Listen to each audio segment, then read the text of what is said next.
Bonsoir. Nous vous recevons pour une chaîne internet qui s'appelle Thinkerview. Nous sommes en direct. Est-ce que vous pouvez vous présenter succinctement? Je suis de formation historien.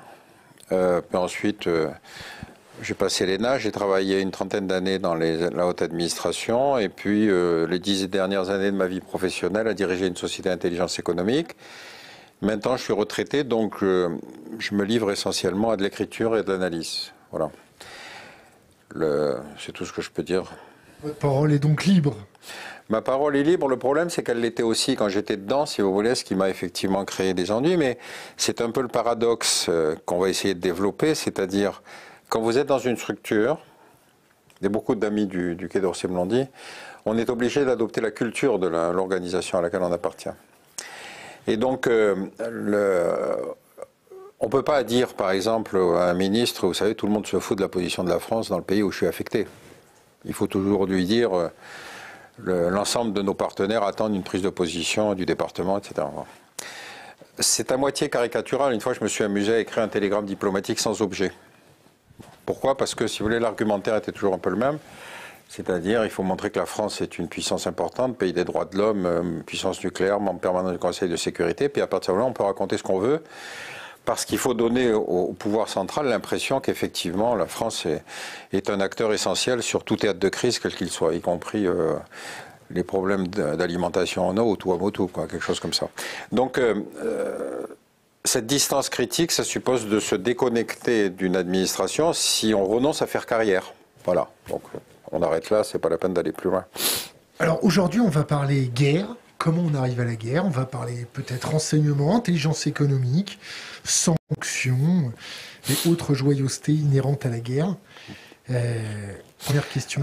Alors, moi, ce qui m'a motivé sur la guerre, c'est que, et ce qui continue d'ailleurs à me motiver, c'est comment se fait-il qu'on aboutisse à quelque chose qui est assez extraordinaire, parce que la guerre, c'est une inversion des valeurs habituelles de la société. Il faut tuer. On a obligation de tuer.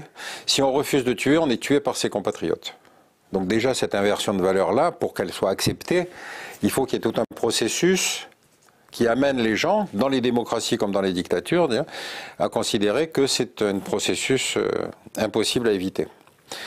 Et deuxième question, pour l'avoir vécu de l'intérieur au ministère de la Défense, je m'élève, et encore plus aujourd'hui, bien que ce soit difficile à expliquer, contre l'idée que j'entends souvent, c'est que les démocraties sont pacifistes et les dictatures sont bellicistes. Ce qui est complètement faux, parce que on y reviendra, mais la France et la Grande-Bretagne étaient les deux grandes puissances, les deux républiques ou les deux démocraties du 19e et du 20e siècle, et elles étaient les deux grandes puissances coloniales de la planète. Bon. Quand en 1948 on vote la Charte internationale des droits de l'homme, on a donc les deux puissances coloniales, France et Grande-Bretagne, dans les membres permanents. On a les États-Unis qui sont racistes et ségrégationnistes, on a la Russie de Staline, on a la Chine de Chiang Kai-shek. Donc en matière de droit international, il faut bien penser que c'est en gros, faites ce que je dis, faites pas ce que je fais. Bon. Ça c'est important, on reparlera du droit international. Oui, mais alors justement, c'est pour ça que le droit de la guerre est une espèce de trou intellectuel, c'est-à-dire comment est-ce qu'on fait qu'au bout d'un certain temps, deux populations qui ne se connaissent pas vont aller se massacrer pour au bénéfice de deux chefs qui parfois eux-mêmes se connaissent et se respectent. Alors, ça c'est un point qui est encore une fois très important, c'est les démocraties ne sont pas pacifistes par nature. Depuis 1991, on a fait, donc chute de l'URSS, on a mené une trentaine d'opérations, d'OPEX, d'opérations militaires extérieures. Alors évidemment, après le 11 septembre, alors là, c'est l'éclatement, c'est la folie absolue.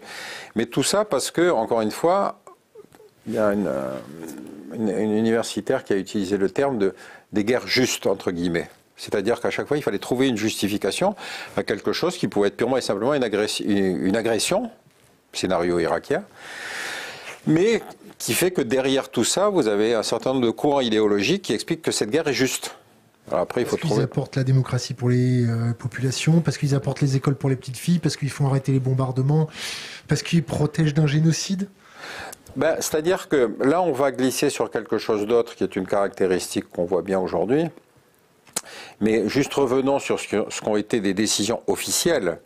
C'est-à-dire que après le 11 septembre, tout à coup, apparaissent dans les motivations de la guerre ce que sont les néoconservateurs américains, qui ont beaucoup d'affidés en France, et les néo-évangéliques américains. Alors ce qui est intéressant, c'est la double démarche, parce que les néoconservateurs proches d'Israël considèrent que la disparition de Saddam Hussein, alors qu'on est dans le 11 septembre, il n'avait rien à voir, le pauvre Saddam, hein. Bon, sa disparition va contribuer à la stabilité d'Israël. Et les néo-évangéliques, ce qui est très intéressant, c'est qu'ils sont très proches des radicaux juifs, c'est-à-dire qu'ils considèrent que la constitution du Grand Israël, telle que promis dans la Bible, est la condition d'arrivée du Messie. Alors il s'est passé une anecdote qu'il faut que vos auditeurs connaissent. Donc évidemment, Netanyahou les choyait comme on pouvait très bien imaginer, mais enfin ça posait un problème théologique de base. C'est que pour les Juifs, vous savez bien que le Messie n'est jamais venu, tandis que pour les chrétiens, il est déjà arrivé. Donc il y avait des discussions oiseuses sur le thème, le Messie, etc. Et alors un jour, Netanyahou s'en est sorti en disant, écoutez, le jour où il viendra, on lui posera une seule question, est-ce que c'est la première fois ou est-ce que c'est la deuxième fois que vous venez ? Bon, comme ça, hop, il a arrêté la conversation. Mais on a des motivations qu'on n'étudie pas ou qu'on croit étudier avec des motivations stratégiques parce qu'en faisant ci, il va faire ça, etc. Les ressorts profonds qui vont mener à la guerre, et je prends volontairement l'exemple d'une démocratie, ce sont des ressorts profonds qui vont se donner une légitimité et dans lequel ce n'est pas la recherche du pétrole qui va conditionner. Il y a évidemment le pétrole, c'est-à-dire qu'évidemment, il vaut mieux s'emparer de l'Irak que de s'emparer du Yémen. Mais il reste que la motivation idéologique pour que la chose apparaisse acceptable par une démocratie ne sont pas on va capter le pétrole irakien. Donc, ce qui m'a intéressé, c'est justement de comprendre comment on arrive aux guerres et comment on y arrive évidemment surtout par les démocraties. On y arrive pourquoi? Parce qu'il y a une carence en termes de renseignement, il y a un biais de confirmation, pas de biais de confirmation, il y a de l'idéologie dans les think tanks ne voient rien, les services de renseignement ne voient rien, ils veulent pas écouter. On va prendre l'exemple russe avec la guerre en Ukraine. Ouais.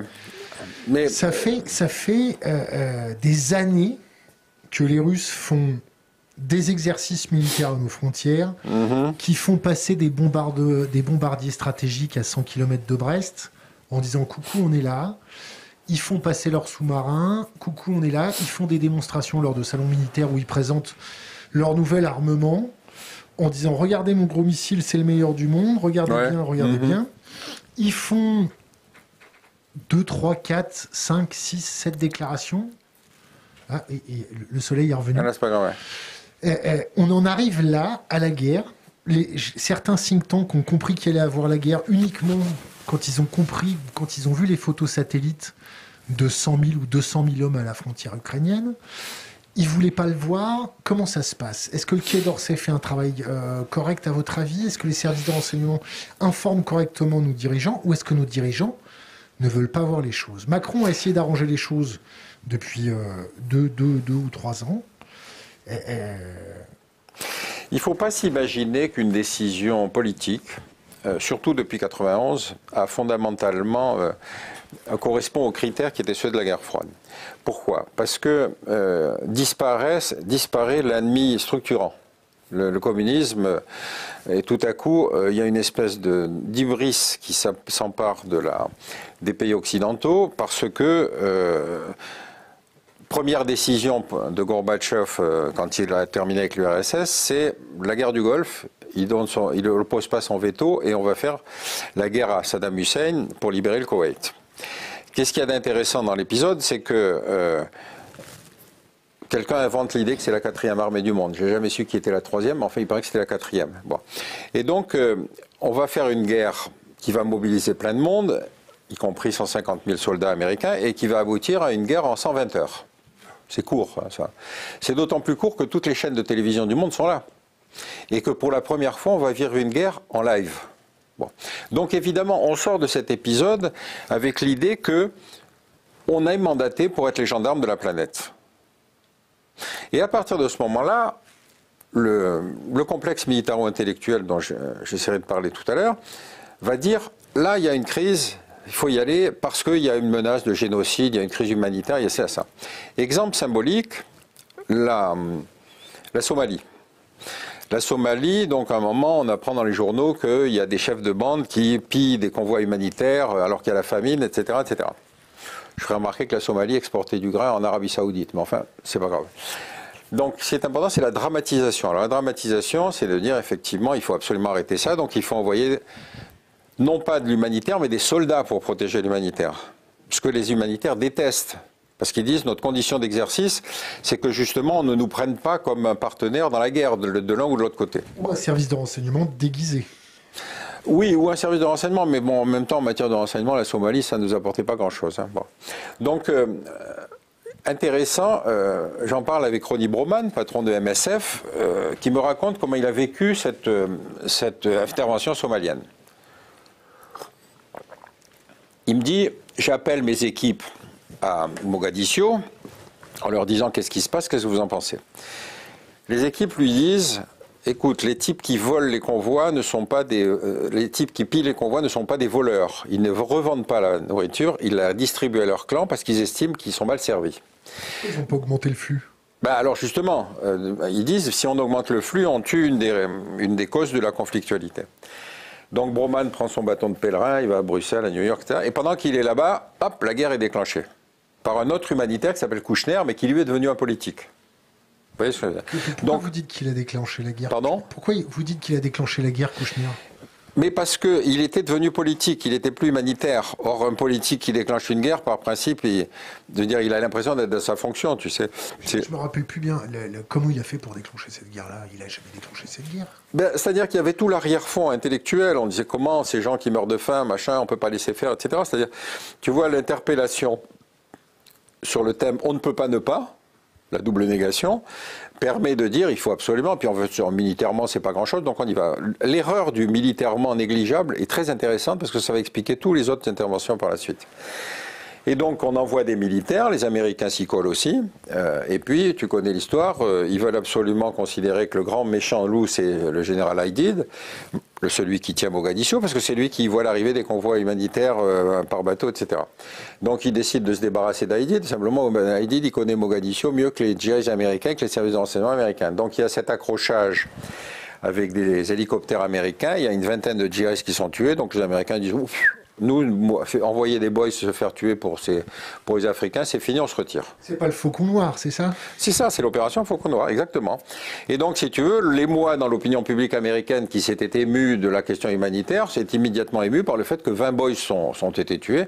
En plus, les corps sont traînés dans les rues de Mogadiscio. Enfin, il y a tout le côté dédramaturgique, si tu veux, qui fait que si c'est comme ça, on s'en va. Voilà. Donc, les Américains ne viendront pas au Rwanda. Non, nous, l'Afrique, on s'en occupe. On s'en occupe plus. Donc, si tu veux, cette crise-là, aujourd'hui, tout le monde se fout de ce qui se passe en Somalie. Donc, soit c'était un problème stratégique, et dans ce cas-là, il faudrait toujours avoir une politique somalienne, soit c'était un phénomène humanitaire et médiatique, et dans ce cas-là, on dit, après tout, les Somaliens, ils peuvent se tuer entre eux, ça ne nous concerne plus. Donc, tu vois que le rapport avec la guerre froide est complètement différent. Parce qu'à l'époque de la guerre froide, si on négligeait une crise, on avait le risque que l'URSS l'instrumentalise. Tandis que là, on se dit, bon, on a fait cela, ceux-là, ils ne veulent pas de nous, c'est pas grave. Bon. Donc, si tu veux, on commence un nouveau rapport à la guerre, parce que l'épisode du Koweït a montré que la supériorité des armées occidentales était telle qu'on va souvent avoir la solution d'envoyer du militaire en pensant que ça va calmer tout le monde. Bon. On a une première déconvenue à Sarajevo. On met des forces françaises et anglaises en interposition en se disant ils vont se tenir tranquilles. On a perdu, je crois, plus de 80 types en Yougoslavie quand même. Hein. Donc, on était dans une position de porte-à-faux. On croyait que le simple présence de casque, quelle que soit la couleur, suffisait. Et puis, alors surtout, on va avoir, à partir du 11 septembre, une espèce de déchaînement absolu. Parce que, autant on a considéré que la décennie était une espèce de décennie où finalement il n'y avait plus d'ennemis, que les Russes ne se manifestaient plus, donc on pouvait faire de l'humanitaire, on pouvait faire du soutien à tout problème à droite à gauche. À partir du 11 septembre, on voit tout à coup apparaître un ennemi que personne n'a vu arriver. Personne. Là, je reviens sur tes questions de renseignement. C'est que Ben Laden, on le connaissait. Il avait déjà exprimé un certain nombre de mécontentements. En particulier, quand se déclenchait la guerre du Koweït, il était allé voir le roi d'Arabie Saoudite en disant « Mais moi, j'ai des troupes que j'ai aguerries qui rentrent d'Afghanistan. On peut défendre la patrie des lieux saints par des musulmans. » Et le roi lui dit, attendez, on est entre gens sérieux, on va s'adresser aux Américains. Et les Américains vont débarquer, il va y avoir 150 000 hommes qui vont débarquer dans les rues de toutes les villes américaines, de toutes les villes saoudiennes, avec des femmes qui conduisent, avec des femmes qui foutent la raclée à la police religieuse quand ils veulent leur donner des ordres, etc. Donc c'est un profond séisme dans la société saoudienne. Mais en même temps, la guerre est gagnée très vite. Bon. Simplement, Ben Laden y a gardé sa dent contre à la fois la monarchie et contre les Américains. Et finalement, il va donc commencer les attentats en Arabie Saoudite, y compris sur des compounds américains, et les Américains vont se déménager pour aller au Qatar. Mais tu vois bien qu'à partir de ce moment-là, toute la mécanique se dérègle. C'est-à-dire qu'on a un type qu'on connaissait parfaitement, c'était lui par lequel transitaient l'aide aux Moudjahidines, vous savez ce qu'on appelait les combattants de la liberté. Après on les a appelés les talibans, mais enfin bon, on les appelait les combattants de la liberté. Et donc on est dans une situation où, si tu veux, on se disait, tant que c'était le cadre Est-Ouest, on se disait les ennemis de nos ennemis sont nos amis. Bon. Là, on s'aperçoit que tout le logiciel doit être repensé. Alors, comment est-ce qu'on se sort de la situation? Et là, c'est pour ça que je te dis, c'est pas une question de service de renseignement, c'est que 11 septembre... Comment on n'a pas vu le coup de Poutine s'énerver avec l'Ukraine? Oui, mais si tu veux, il faut le prendre dans la continuité. Je reste une minute sur la question des services de renseignement. Quand, après le 11 septembre, il y a un fait, 15 Saoudiens sur 19 terroristes. Plus gros contingent de combattants étrangers en Afghanistan avec les combattants de la liberté. Donc tu te dis, il y a un fait, c'est pas une question de renseignement, c'est un fait. L'Arabie Saoudite a contribué à la diffusion du salafisme sur la planète. Donc la question de l'aveuglement du politique n'est pas une question d'information, c'est une question de posture politique, diplomatique, tout ce que tu veux. Et ça, on va le retrouver à l'égard de la Russie, puisque évidemment ton sujet c'est celui-là. Pourquoi je dis ça? Parce que quand tout à coup se provoque ce séisme de la disparition de l'URSS. Séisme pour les Russes? Pour tout le monde. Pour tout le monde. Parce qu'évidemment, dissolution du pacte de Varsovie. Donc la question se pose, qu'est-ce qu'on fait de la Russie? Léger flashback. Tu te souviens qu'on a fait 2 guerres mondiales au XXe siècle. On les a résolues, on en est sorti à chaque fois avec des méthodes différentes. Guerre de 14-18, bon c'est vrai que la guerre s'était passée en France, mais on a dit l'Allemagne paiera. Effectivement, l'Allemagne a payé, elle a eu la crise terrible, et puis, solution Hitler. Deuxième guerre mondiale, on a décidé, on reconstruit, y compris avec l'ennemi, grâce à l'aide des Américains. Tu vois bien qu'à l'égard de la Russie qui disparaît en 91, on a pris la première posture. La Russie doit payer, elle nous a fait tellement de mal, elle nous a tellement emmerdés, etc. En plus, on a tous les pays satellites qui disent « oulala, sortez-nous de tout ce qu'on a vécu pendant 50 ans », et donc, ils vont demander tout de suite l'adhésion à l'Union européenne, l'adhésion à l'OTAN. Bon. Pas de raison de leur refuser, bien que les Russes déjà considèrent que dans les entretiens qu'avait eu Gorbatchev avec les responsables américains, on s'était engagé à ne pas élargir l'OTAN puisqu'on ne voulait pas la dissoudre. C'était une promesse verbale? C'est une promesse verbale. Mais enfin, si tu ne penses pas diplomatiquement aux décisions que tu prends, tu peux difficilement dire aux Polonais, vous savez, rassurez-vous, vous n'avez pas besoin de l'OTAN. Bon, ils ont quand même vécu 2 fois le partage ou 3 fois le partage de la Pologne. Ils ont une espèce de tropisme, exactement d'ailleurs comme le tropisme des Russes, on en reparlera. Mais tu comprends bien que la pression diplomatique, politique était que, effectivement, ces pays voulaient entrer dans l'OTAN. Donc c'était difficile de le leur refuser. Mais on connaît la crise en Yougoslavie et on va avoir des pays qu'on va admettre dans l'OTAN et d'autres qu'on ne va pas admettre. On va admettre la Slovénie dans l'OTAN, on va admettre la Croatie dans l'OTAN, on ne met pas la Serbie dans l'OTAN. Tu vois, donc on est capable de faire du sélectif. Mais l'idée générale, c'était, de toute façon, il faut baliser tout autour de la Russie. Le choc pour les Russes, il faut quand même le mesurer aussi dans le temps long. Dans leur histoire, les Russes, ils ont été envahis 4 fois. 4 fois. Et souvent, ils s'en sont sortis au prix de la politique de la terre brûlée. Tu vois, donc ça laisse en général, même si la guerre se termine à leur avantage, ça laisse en général des séquelles très graves. Envahis par les Polonais, par les Suédois, par les Polonais, par les Français, par les Allemands. Donc ils ont une espèce de complexe ombilical, c'est que de toute façon, toute la menace, excepté les Mongols, mais ça c'est autre chose, ils considèrent que l'Europe reste une espèce de menace perpétuelle, comme si l'Europe les refusait. Et donc après 91, que ce soit Yeltsin, que ce soit même Poutine, veulent s'accrocher à l'Europe. Mais avec la suspicion que j'ai connue dans les milieux de réflexion stratégique, avec le poids de ces néoconservateurs, c'était « oh là là, attention, la Russie, on ne sait pas ce que c'est, etc. Il vaut mieux les tenir à distance ». Et finalement, on n'a jamais construit la logique de sécurité qu'on aurait pu construire à partir de ce moment-là, en particulier en aidant la Russie dans ces moments dramatiques qu'elle a vécu dans les années 92-93, qui sont très comparables à ce qu'a vécu l'Allemagne dans les années 20. Tu te rends compte que l'économie russe à l'époque, c'était 40% de l'économie qui était démonétisée. C'est-à-dire qu'il fallait que tu ailles faire tes courses en emportant des bouteilles vides pour les échanger contre des pommes de terre. Donc quand on a connu cette détresse-là, et qu'on sait surtout le pillage que l'époque Yeltsin a autorisé, c'est-à-dire que tous les oligarques qu'on connaît maintenant sont des mecs qui ont fait des fortunes gigantesques en quelques années. Ils se sont accaparés les richesses de la Russie.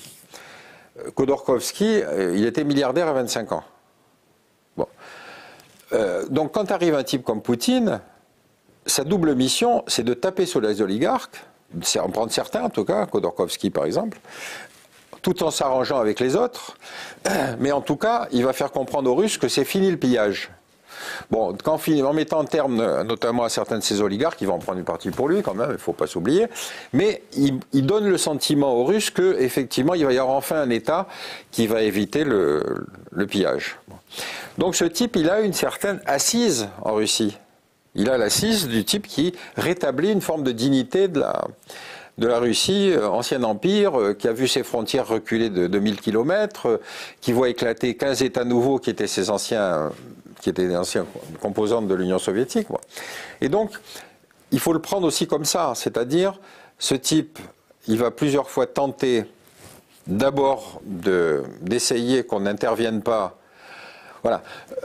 Juste encore un cadrage important. Les États fédéraux, ils ont un problème, c'est quand ils éclatent. Comme les gens qui ont vécu à l'époque du fédéralisme se déplaçaient à droite à gauche, allaient habiter, les Serbes allaient habiter en Croatie, les Russes allaient habiter en Ukraine, etc. Quand l'Empire éclate, se pose le problème des minorités dispersées partout. On avait le problème en Yougoslavie, on l'avait connu. Il y avait des Serbes qui étaient en Croatie, qui ne voulaient pas quitter ce qu'on appelait les Krajina, etc. Et il fallait absolument aboutir à la conclusion qu'il fallait les menacer militairement. Là, on se retrouve en Russie avec un pays qui a éclaté, dans lequel il y a entre 30 et 40 millions de Russes dispersés sur l'ancien territoire soviétique. Et ces 30 ou 40 millions sont aussi bien dans les États baltes, à Kaliningrad, au Kazakhstan, etc. Donc, on se retrouve face à un problème qu'on a beaucoup de mal à gérer, c'est que soit tu considères que ces nouveaux États indépendants, n'oublie pas que ce sont des frontières administratives qui sont devenues des frontières politiques. À l'époque de Staline, tu penses bien à la frontière administrative. Or, Staline, c'était le fouille-merde, c'était le type qu'il fallait absolument qu'il fasse des délimitations administratives, qu'il fasse qu'aucune communauté soit exclusive dans un territoire donné. Parce que ça donnait toujours la possibilité d'intervenir. Donc dans ce découpage administratif, il reste tous ces séquelles, tous ces résidus de population russe, et qui vont tous avoir des postures différentes.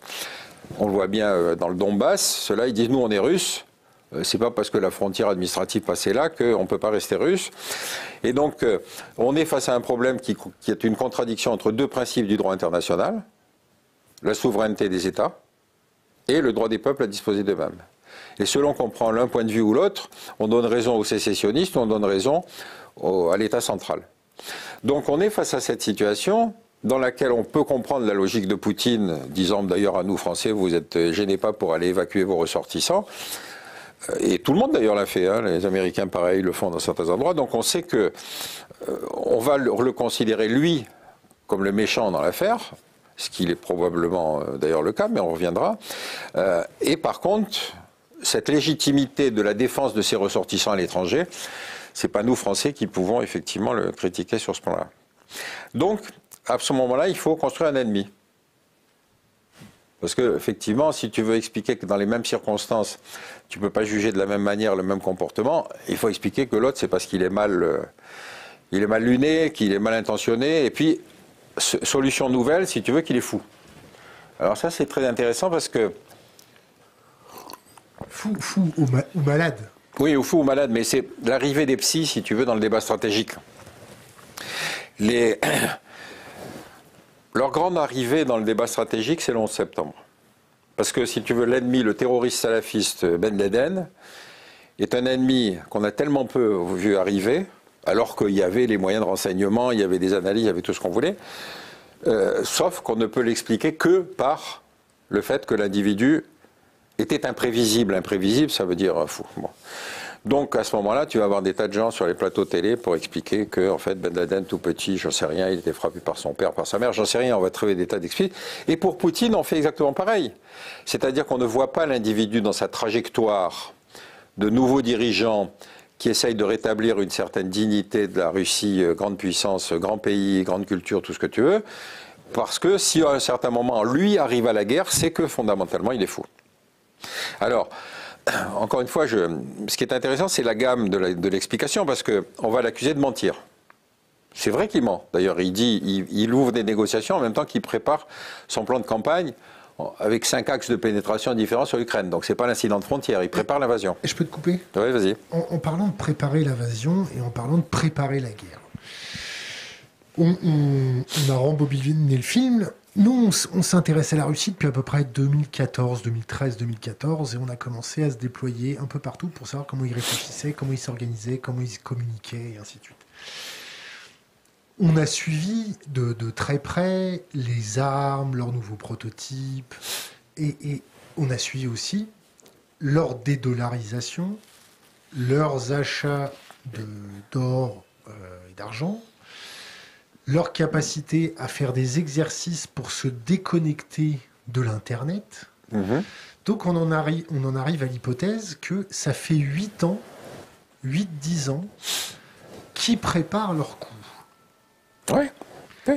Ça s'est traduit d'ailleurs par des interventions à la périphérie de l'URSS, c'est traduit par des interventions en Géorgie, ça s'est traduit par des interventions en Moldavie ou des choses comme ça. C'est-à-dire qu'effectivement, ce que tu dis, c'est quel est le projet géopolitique de Poutine, ce dirigeant qui veut montrer qu'il rétablit la dignité et l'honneur de la Russie, c'est justement cette logique interventionniste, mais pour le moment, limitée, enfin jusqu'à l'affaire de Syrie, limitée à la reconstitution de l'ancien espace soviétique.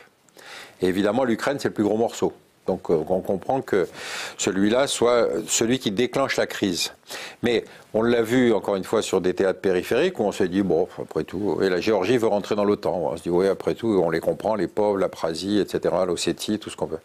Donc, si tu veux, son projet, enfin en tout cas tel que je l'imagine moi, c'est de la reconstitution de la zone d'influence de l'ancien espace soviétique. Et comme les ex-pays satellites ont carrément ancré leur présence dans l'OTAN, il faut rendre compte que l'OTAN, depuis 1991, a intégré 15 États nouveaux. En combien de vagues? 5 vagues? Pour l'OTAN, je me souviens plus très bien. Il y a eu des vagues d'adhésion, je n'ai pas les dates en tête, mais enfin, tu vois bien que à chaque fois que des diplomates occidentaux et russes se rencontraient, et en particulier à la conférence de Munich il y a 2-3 ans, Poutine a clairement expliqué qu'il en avait marre, qu'il fallait que ça arrête, quoi. Mais encore une fois, tout dépend de la façon dont tu prends le discours d'un type en fonction de ce que tu crois être sa puissance réelle. Voilà. Donc le fait que Poutine a certainement contribué, parce que c'est fondamentalement un soviétique, si tu veux, c'est-à-dire que la logique de la force, ça suppose d'avoir des moyens militaires, et c'est vrai que le seul secteur dans lequel il a profondément agi, c'est quand même la remise à niveau de l'armée soviétique. Il faut se rendre compte que l'armée soviétique était présentée avant l'Afghanistan comme une espèce de formidable machine de guerre. Castoriadis écrivait des bouquins entiers sur l'armée soviétique. Il y avait un autre qui disait, oui, c'était Castoriadis qui disait l'Union soviétique ne sait faire que la guerre. Bon, le problème, c'est qu'effectivement, cette magnifique armée rouge, elle s'est fait gonfler par des combattants dépenaillés en Afghanistan. Et que surtout, les gens qui suivaient la guerre afghane, comme Olivier Roy, se rendaient compte des difficultés de cette formidable machine de guerre qu'on croyait imbattable. Problème de logistique, problème de comportement des hommes, pillage des fois dans des villages pour voler de la farine. Alors on dit, mais attends, les types volaient de la farine pour des militaires. Et parce que, si tu veux, la machine de guerre qu'on croyait totalement huilée, imparable, etc., avait des problèmes de logistique, avait des problèmes d'organisation, etc. Et puis surtout, une absence totale de volonté de se battre. Le mec qui était là en Afghanistan, c'était une armée d'appelés. Bon. Donc, beaucoup des faiblesses, si tu veux, qui étaient constatables à ce moment-là, et de l'humiliation qui consiste en 89 à se retirer de l'Afghanistan, tu comprends bien que dans tout ce monde politico-militaire, Poutine avait beau jeu de dire non, il faut rétablir la dignité de la Russie, passe par la reconstitution de l'effort de guerre. Et donc, il va faire. Tout ce que tu dis est vrai. Simplement, la question, c'est est-ce que tu considères que c'est une posture de défense ou est-ce que tu considères que c'est une posture agressive? Et c'est à travers l'Ukraine qu'on a effectivement, pour la première fois, la question posée aussi clairement. Donc, alors, si tu veux, ce qui est intéressant, c'est le procès qui est actuellement mené contre Poutine. Donc, il ment. C'est vrai, il a menti, il a dit on va négocier, etc., alors qu'il préparait son plan d'invasion. Bon, à côté de George Bush et Colin Powell, c'est un gamin, je veux dire. Hein, Colin. Bah, parce que... Pour nos auditeurs qui ne suivent pas la géopolitique. Pardon? Pour nos auditeurs, on va expliquer. Ah oui, bien sûr. Bah, si tu veux, c'est le déclenchement de la guerre en Irak. C'est-à-dire, on va expliquer qu'il y a des armes de destruction massive en Irak, alors qu'on finit 10 ans d'embargo, le plus terrible des embargos qu'on a jamais installé sur un pays, en Irak, depuis 91. Les enfants mouraient de la rougeole. Parce qu'on interdisait les médicaments en plat. On va inventer qu'ils ont des armes de destruction massive.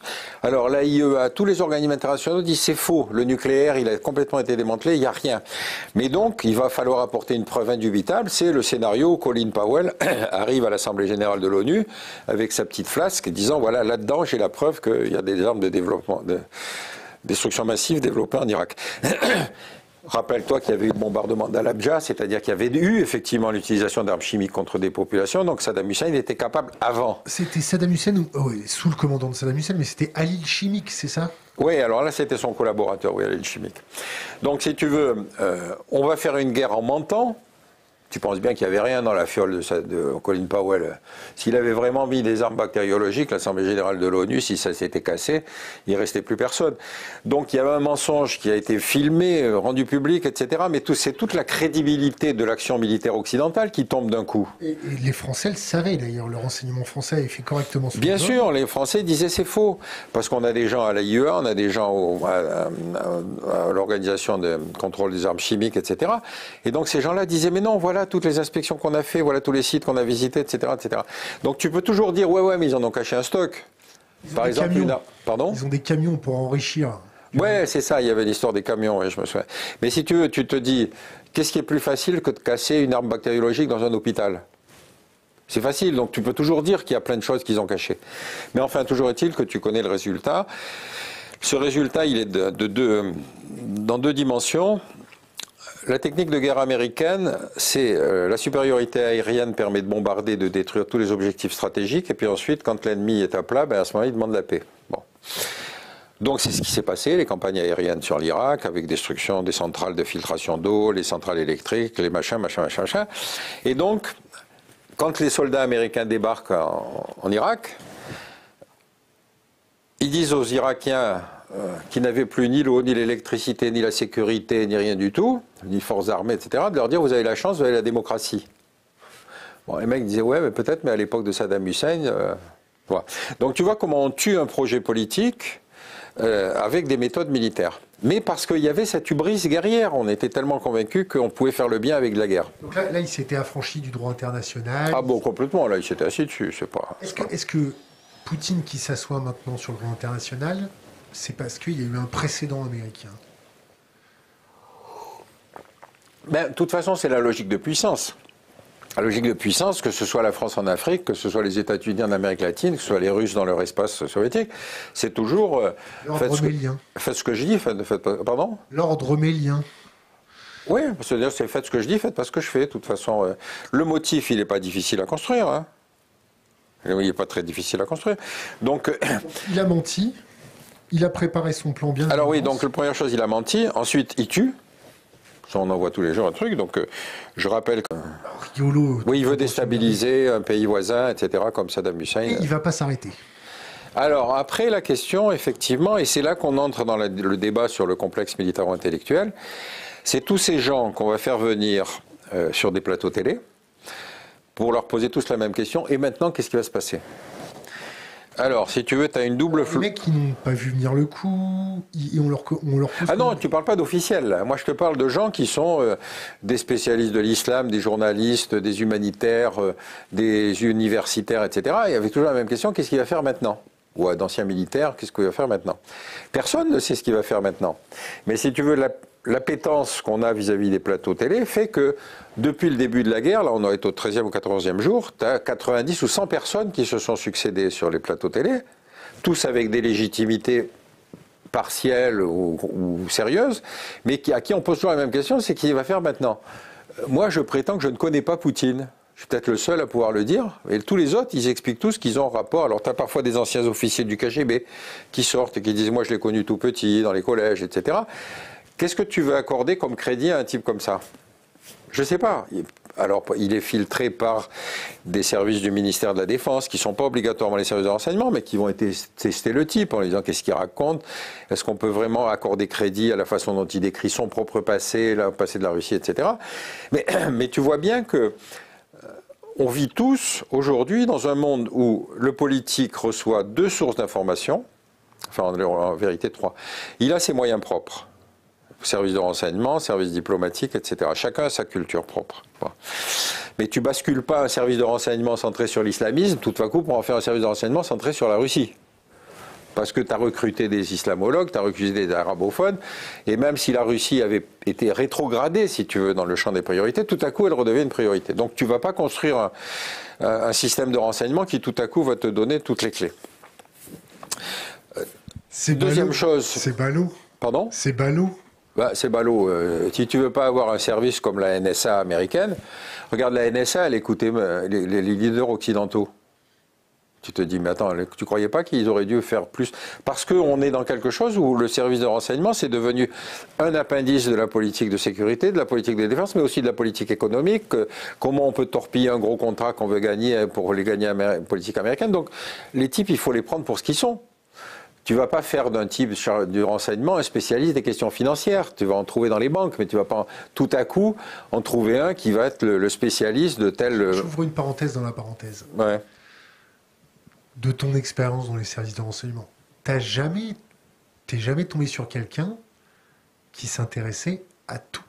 Non, non, c'est pas possible. C'est-à-dire avoir un prisme à 360 degrés, non, c'est pas possible. Il faut être Villepin ou Védrine. Tu vas pas les mettre à la tête de la DGSE. Quand il y a eu l'affaire du Rainbow Warrior, tu te souviens? Bon, première question que je m'étais posée en entrant dans les services de renseignement, je leur ai dit, mais putain, mais comment vous êtes arrivé à faire des morts? Et en plus, ils font sauter le bateau dans le port d'Auckland. Tu vois ce que je veux dire? Et les mecs, avant même qu'ils aient quitté Auckland, déjà la police néo-zélandaise les avait arrêtés. Bon, tu te dis donc, il y a des mecs qui vivent dans un monde, c'est pas James Bond. Et James Bond n'est pas un agent de renseignement. Tu vois ce que je veux dire? Donc on a l'idée qu'avec des services de renseignement, on sait tout sur tout. Non. Les services de renseignement ont des questions auxquelles ils doivent répondre. Il y a des plans nationaux de renseignement. Et évidemment, tu ne mutes pas, tu ne transformes pas une spécialité très difficile à acquérir pour faire du renseignement sur un pays comme l'Irak en un système qui doit te faire du renseignement sérieux sur la Russie. Bon. Donc... tu es obligé de t'appuyer, si tu veux, sur des spécialistes avec qui tu vas aller discuter, que tu vas éventuellement traiter comme honorable correspondant, etc. Mais encore une fois, c'est parfois d'un niveau assez médiocre. Deuxième remarque, on a vécu la révolution d'Internet. À l'époque de la guerre froide, c'était ce que les services de renseignement trouvaient qui déterminait le fermé. Parce que l'ouvert, il n'y en avait pas. On ne savait rien sur la Russie. Tout à coup, avec Internet, beaucoup de choses sont accessibles à tout. Donc il faut commencer par recenser ce qui est de l'information ouverte, pour ensuite chercher ce qui est de l'information fermée. Alors tu peux toujours dire, oui, mais c'est le renseignement, c'est le militaire, c'est tout ça. Mais ce que tu dis, toi, ce que tu as trouvé avec tes propres moyens sur les nouvelles armes russes, prouve que tu n'as pas besoin d'être dans le renseignement pour ça. Donc tu vois la difficulté du métier. Donc si tu veux, ils ont les services officiels. Épisode vécu, le Quai d'Orsay, je t'ai dit, la culture, c'est quand même, si tu veux faire carrière, il faut faire gaffe. Alors revenons à nos moutons. Alors Poutine a menti, là, on continue. Alors Poutine a menti, et puis effectivement, il veut renverser un leader d'un pays, en fait, pour pouvoir, en fait, mettre un gouvernement fantoche, etc. Bon. C'est exactement ce qu'on a voulu faire avec Saddam Hussein, hein. N'oublie pas, c'est qu'à partir du moment où Saddam Hussein était renversé, on a confié à un mec qui s'appelait Brenner, qui était une brêle complète, et qui a commencé à casser tout l'État irakien, et qui a donné les clés aux chiites. C'est-à-dire que les chiites se sont vengés de tout ce qu'avait été le régime de Saddam Hussein. Donc, conseiller auprès de lui, où il a, tu sais, à l'Élysée, on a souvent utilisé le terme des visiteurs de 10 heures du soir. Visiteurs de 10 heures du soir, c'est les mecs que les présidents reçoivent, qui genre BHL, tu vois, et qui vont être les conseillers secrets, qui vont leur dire, qui vont leur expliquer le monde. ça veut bien dire qu'ils n'ont pas une confiance absolue, si tu veux, dans ce que leur raconte leur service. Nous, on a une chance en tant que Français, c'est qu'on a l'agence France-Presse. L'agence France-Presse, c'est un formidable outil, beaucoup plus efficace que le Quai d'Orsay. C'est pas sa mission c'est d'informer. Quand tu es diplomate dans un poste, tu sors pas s'il y a des manifestations. Si tu te fais piquer, c'est l'incident diplomatique, tu es rapatrié en urgence au pays, t'emmerdes ton ambassadeur, etc. Par contre, je te coupe, ouais. On a vu quand même Michel Alliot-Marie, au moment des révolutions en Tunisie, prendre l'avion dans un pays en insurrection pour aller proposer des technologies de contre-insurrection. Ah bah bien sûr, oui. C'était quand même magnifique, ça. Ah bah c'est prodigieux, oui, bien sûr. Pour une ancienne ministre de la Défense, je trouve que c'est fort. Mais bon, elle avait une petite relation avec Ben Ali qui n'était pas extrêmement saine. Mais je te prends l'exemple de Ben Ali parce que c'est intéressant. Ben Ali, rappelle-toi, c'était celui qui avait empêché, qui avait assuré la sortie Bourguiba. Il avait empêché les islamistes d'arriver, etc. Donc c'était un type qu'on considérait comme un dirigeant qui empêchait la menace principale. Bon.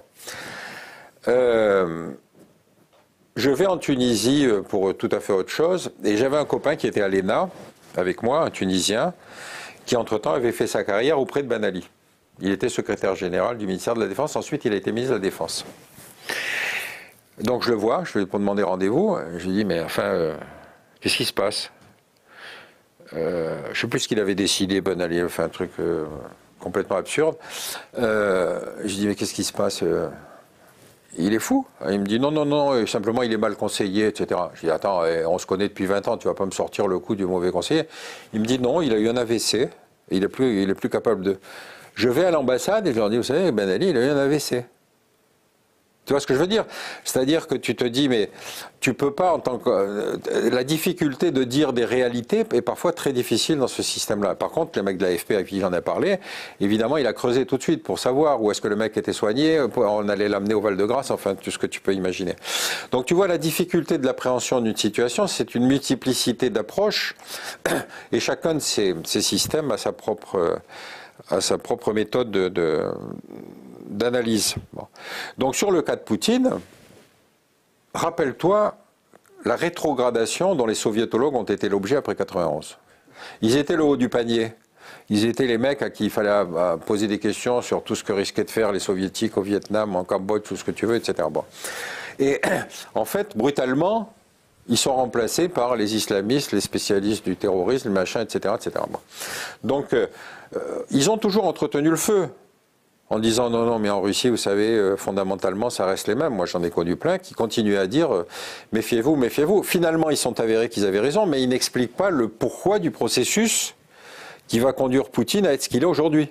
Tu vois, il a symbolisé ce que je crois être la réalité en Russie, c'est-à-dire c'est le type qui a rétabli la dignité. Alors après, quand le type devient fou, c'est un peu le processus Ben Ali, c'est-à-dire c'est un démocrate quand il prend le pouvoir, et puis ensuite, si tu veux, il joue le jeu de se faire réélire, de se faire remplacer, de remplacer ensuite le remplaçant du remplaçant, enfin tout le truc qu'il a fait avec Medvedev, et là tu t'aperçois qu'à ce moment-là, comme disait Saint-Just, le pouvoir rend fou, et le pouvoir absolu rend fou absolument. Bon, donc il y a eu un processus. C'est ça qui m'intéresse, c'est ce processus-là. C'est-à-dire à quel moment il faut sonner tirer la sonnette d'alarme de façon à ce que non seulement tu aies les renseignements militaires, chose qui est du domaine du renseignement, de la DRM, etc., qui étaient probablement évalués correctement. La France est le seul pays qui a des moyens de renseignement sérieux, si tu veux, en Europe. Hein. Le reste est dépendant des renseignements américains. Et donc... probablement, enfin je n'étais pas à l'Élysée, mais probablement les militaires ont tiré la sonnette d'alarme en disant c'est étrange, il y a des mouvements de troupes, il y a des axes de pénétration différents, bon bref. Mais rappelle-toi, tout le monde pensait que c'était pratiquement improbable, que c'était impossible, que finalement c'était un trop gros morceau, on a tous serré les fesses en gros. C'est du déni. Pardon? C'était du déni. Oui, bien sûr que c'est du déni. Bien sûr, mais ça fait aussi partie de la politique, si tu veux, à certains moments, de dire non, vous inquiétez pas. Par exemple, je te prends l'exemple toujours dans la crise actuelle. Poutine joue la stratégie de la menace et de l'angoisse. Il fait du discours, j'irai jusqu'au bout de mes objectifs, d'ailleurs, je mets en alerte mes forces stratégiques, etc., etc. Toi, dirigeant occidental, qu'est-ce que tu fais face à cette stratégie de la menace? Il est évidemment destiné à faire peur à l'opinion publique occidentale. En jouant sur l'opinion publique, il veut faire pression sur les dirigeants occidentaux, du genre tenez-vous à carreau. T'es d'accord? C'est ça sa logique. Je ne sais pas, bien sûr. Je pense qu'il a voulu clairement mettre pression sur les dirigeants. Oui, mais en même temps, son discours sur le nucléaire, par exemple, n'a pas de rationalité militaire. Bon, donc en brandissant le nucléaire, si tu veux, il change la rubrique de communication sur la guerre. Bon, rappelle-toi tout ce qu'il va argumenter sur dénazifier le régime en Ukraine, enfin des trucs comme ça, mais ça, il fait référence à quelque chose qui ne marche que dans l'opinion publique russe. Personne en Occident considère que Hitler bouge dans sa tombe et qu'il va revenir. Mais tu vois bien que pour les Russes, si tu veux, il y a une loi qu'a énoncé un sociologue que je trouve très rigolo, je crois que ça s'appelle la loi de Godwin, qui dit quand une polémique s'amplifie, la probabilité qu'on utilise les termes fascisme, stalinisme, terrorisme s'approche de 1.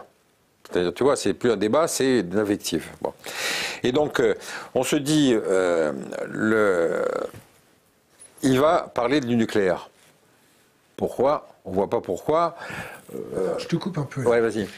2014-2015, je rencontre des reporters de guerre russes. Ouais. D'accord. Ouais. On discute. Sur quel théâtre d'opération? Je rencontre des reporters de guerre russes. Je discute avec eux. Le premier truc qu'ils m'ont montré, c'est des vidéos de l'Ukraine. Des cadavres. Ils m'ont expliqué qu'il y en a un qui a perdu 20 kilos parce que pendant un mois, il a dormi, où il rangeait les cadavres. Ils me montrent les vidéos de ça, ils me montrent les frappes qu'il y a... C'est-à-dire du Donbass, les images du Donbass, ouais. Et donc le premier truc qu'ils montrent, c'est ça, en disant « Ah, il y a la guerre partout, mais il y a une guerre que les Occidentaux ne veulent pas voir. Ils sont en train de massacrer les russophones. » Ouais. Dès 2014-2015. Qu'est-ce que tu veux que je te dise? Bien sûr qu'ils y sont sensibles. Est-ce que les Occidentaux ont réellement perçu, grâce à leurs médias, que ça cartonnait si fort là-bas? Il y a eu des reportages, notamment faits du côté du Donbass, qu'on m'a cité récemment, où effectivement on montrait... 2014-2015, là. Non, mais justement, je te parle de ça parce que c'est un reportage qui a 2-3 ans, avant le début de la guerre. Et effectivement, il essayait de montrer la vie vécue par les Russes côté région sécessionniste. Les Ukrainiens. Pardon? C'était toujours des Ukrainiens, à l'époque. Mais attends, tes reporters de guerre, ils montraient des cadavres russes ou des cadavres... Des cadavres ukrainiens. Oui, mais ukrainiens côté... Du côté Donbass. Ils disaient pas que c'était des Russes. Non, bien sûr qu'ils disaient pas que c'était des Russes. Mais enfin, eux, ils se percevaient comme Russes, sinon ils n'auraient pas fait sécession. Bon. Et donc, la marche vers la guerre suppose encore une fois une préparation. Rappelle-toi le début de la guerre d'Algérie, ce qu'on appelait les événements. On ne parlait pas de la guerre, hein, tu n'étais pas né, mais enfin, on parlait des... On commence par expliquer que les Félagas massacrent. Et donc, à partir de ce moment-là, il faut envoyer l'armée parce qu'il faut rétablir l'ordre, pacifier. Tu vois, c'était de la pacification. Donc, dans toutes les guerres, tu as cette démarche expliquant que l'autre est le méchant et que par nature, il ne respecte pas les lois de la guerre. Et donc, est-ce que c'est fondamentalement différent que les Russes aient été sensibles à toutes ces minorités dispersées à droite et à gauche, qui parfois étaient maltraitées? Pense que quand il y a la révolution de Maïdan, le nouveau régime commence par imposer l'ukrainien comme seule langue officielle en Ukraine. Et il y a 30% de russophones en Ukraine. On aurait dû le calmer, le mec, en lui disant, écoutez, arrêtez, c'est pas la peine de rejeter de l'huile sur le feu, mais est-ce qu'on en avait les moyens? Est-ce qu'on aurait réussi à les convaincre, etc. Toujours est-il que le phénomène pour susciter le conflit, il est pris aussi par le régime nouveau. Bon. Donc, c'est pour ça que je te dis que la logique diplomatique ne l'a pas suffisamment emporté dans toute cette relation à la Russie, parce qu'il fallait à ce moment-là dire attendez, n'adhérons pas tout de suite à l'idée de la grande démocratie qui progresse. Il faut effectivement, dans un pays où, encore une fois, les frontières staliniennes faisaient que, de toute façon, tu avais toujours ce genre de problème avec des populations qui n'étaient pas homogènes, doit être géré, si possible, avec une grande conférence internationale sur le droit des minorités, le respect des frontières, tout ce que tu veux. Deuxième remarque, la relation russo-ukrainienne, si tu veux, est une relation complexe qui s'inscrit dans le temps long. Alors, c'est vrai qu'on te sort que Kiev était la capitale de l'origine de la Russie, la ville capitale qui ensuite a migré, etc., vers Moscou. Et donc c'est à ce titre-là que les Russes vont se donner un espèce de droit sur l'Ukraine. Bon. Ce processus-là, qui est le recours à l'histoire pour prouver une légitimité, est un truc qu'on retrouve beaucoup dans les conflits. Les Serbes disaient le Kosovo, c'est là qu'est née la Serbie, donc on veut annexer le Kosovo. Bon, il n'y a plus de Serbes sur place, mais leur argumentaire c'était ça. Les Juifs radicaux, c'est la terre qui nous a été donnée par Dieu, ça s'étend jusqu'à l'Euphrate. Et les néoconservateurs, les néo-évangéliques américains adhèrent à cette vue. Si tu regardes sur des sites néo-évangéliques américains, tu vois la guerre, la géopolitique telle qu'ils l'imaginent, c'est exactement la même que celle des juifs radicaux, c'est-à-dire ils veulent redistribuer la carte du Moyen-Orient, étape préalable à l'arrivée du Messie. Donc tu as des motivations qui pèsent, notamment en démocratie par l'intérieur, que tu ne vois pas apparaître automatiquement dans les télégrammes diplomatiques, mais qui sont des forces qui vont pousser à la guerre. Alors, je te coupe parce que tu parles de télégrammes diplomatiques. Il y a Wikileaks. Tu vois ce que c'est, Wikileaks? Qui a fait fuiter des télégrammes diplomatiques, qui a fait fuiter beaucoup de choses. Là, récemment, Wikileaks republie des télégrammes où il y a marqué clairement... télégramme de quoi? Américain? Russe? Américain. Ouais. Il marque clairement que l'approche de l'OTAN aux frontières de la Russie, c'est un casus belli qui va faire générer des choses dramatiques. Ouais. Ça les a pas arrêtés, ils ont continué. Oui, mais ce qui est intéressant dans l'exemple que tu cites, c'est le fait qu'encore une fois, il se passe à l'intérieur des mécanismes de pouvoir des prises de position parfois très intelligentes et qui sont véritablement proches de ce qui va se passer, mais la façon dont c'est pris, la façon dont c'est entendu, c'est complètement différent.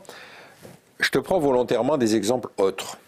Quand commencent les années sombres en Algérie, au ministère de la Défense, tu as 3 générations qui connaissent tous l'Algérie. Tu as les militaires qui ont fait la guerre d'Algérie, l'Algérie on connaît, on a fait la guerre. Tu as les mecs qui ont été coopérants en Algérie après 91, à l'époque où on pensait le socialisme, l'industrie industrialisante. Et puis tu avais une 3e génération qui était des jeunes universitaires qui connaissaient l'Algérie d'après. Mais tu penses bien qu'entre ces 3 sociologies-là, tu avais des influences et des capacités de décision qui étaient assez fondamentalement différentes. Donc c'est comme ça que ça fonctionne la décision. Et vis-à-vis de la Russie, par exemple, si tu veux, ce qui m'a beaucoup frappé, c'est qu'encore une fois, sur les plateaux télé, tu as beaucoup plus de bellicisme que tu n'en as dans les armées. Les armées savent ce que c'est que la guerre. Donc, avant de s'engager là-dedans, ils détestent les opérations d'interposition, de maintien de l'ordre, etc. Parce que, si tu veux, ça les met dans une position intenable. Ils disent, nous, on est là pour faire la guerre, on n'est pas là pour faire la gendarmerie, on n'est pas là pour faire de l'interposition à Sarajevo. Parce qu'à chaque fois, par exemple, une fois à Sarajevo, j'y étais... Regarder des moutons avec un flingue. Ouais, mais beaucoup plus grave, si tu veux. Il y avait à Sarajevo, les casques bleus français avaient constaté qu'il y avait un sniper qui tirait d'une 15e ou 16e étage d'un truc, etc. Puis un beau jour, ils en ont eu marre, ils ont essayé de le repérer, de monter. Bon. Et c'était une vieille femme qui tirait parce que, je ne sais pas quoi, son fils avait été tué dans les trucs, mais c'était pas un belligérant. Donc les militaires, ils te disent, mais nous, on est là pour faire la guerre, on n'est pas là, encore une fois, pour faire de de l'interposition ou de l'humanitaire, etc.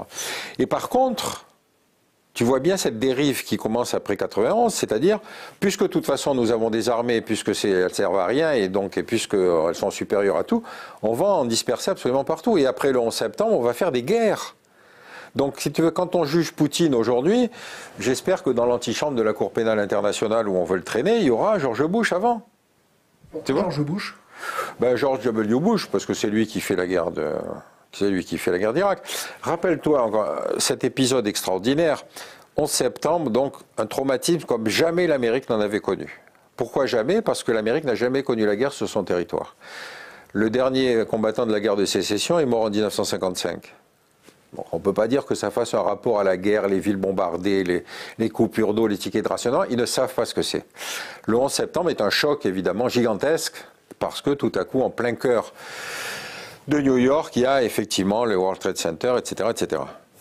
Or, le premier discours que fait George Bush sur l'état de l'Union en janvier 2002, c'est de désigner l'axe du mal, qui sont l'Iran, l'Irak et la Corée du Nord.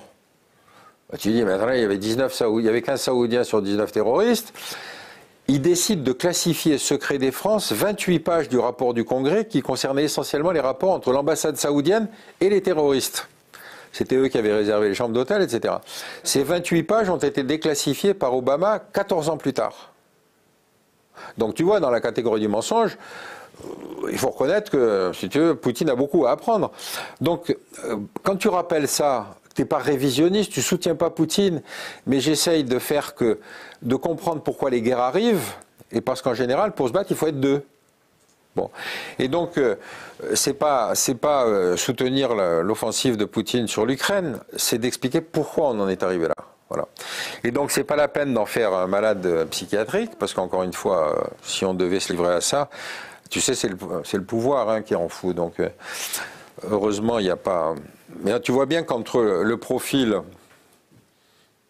Tu vois bien que nous, par exemple, le seul homme qui, aujourd'hui, a eu une analyse géopolitique crédible, le seul président, c'était Chirac. Chirac, il est le dernier gaulliste. Et de Villepin. Ah oui, avec De Villepin, évidemment, et son discours à l'ONU. Tout de suite après, ses successeurs, Hollande et Sarkozy, vont vite pédaler pour reprendre la route des Américains. Chirac avait fait la guerre d'Algérie. Il savait ce que c'était que la guerre, disons. Hollande, c'est le président du Conseil général de la Corrèze, ce qui ne manque pas de faire trembler Poutine. Et Sarkozy était une espèce d'affolé, si tu veux, qui croyait que tout le monde allait lui céder. C'est lui qui va faire cette catastrophe en Libye. Donc tu vois bien qu'on a un problème de rapport des dirigeants à la guerre, non pas parce qu'ils l'ont connue, mais à la guerre par rapport à la dimension de politique intérieure. Qu'est-ce qu'on va passer de moi si je fais ça? D'où les experts télévisuels. D'où effectivement, à la fois ces visiteurs du soir, ces débats sur les chaînes de télé, etc. Par exemple, il y avait un journaliste qui me racontait là sur un plateau télé, il me disait, j'étais en Syrie, je ne sais où, à Irbil ou je ne sais pas quoi, je reçois un coup de fil de Hollande. Racontez-moi alors comment ça se passe, etc. Je dis, attends, le président de la République téléphone à un journaliste pour lui demander comment est la truc en Syrie. Un mec qui était à son cabinet, à Hollande, me racontait que tous les matins, il ouvrait le journal et il regardait ce qu'on disait de lui dans le journal. Tu veux que je reprenne doucement ou c'est pas la peine? Tu as compris? Tu vois ce que je veux dire? On a du mal à imaginer qu'on a des dirigeants qui n'ont plus d'expérience internationale. Tu vois? Macron, il fait ses classes, mais il est trop jeune pour avoir une expérience. Hollande, c'était un élu local. Macron, on a beau le critiquer sur plein de trucs. Là, ce qu'il a essayé de faire avec les Russes, il l'a senti. Bien sûr. Bien sûr. Mais ce qui est indigne, c'est la façon dont on l'a agressé en expliquant qu'il était poutinien parce qu'il avait parlé avec l'ennemi.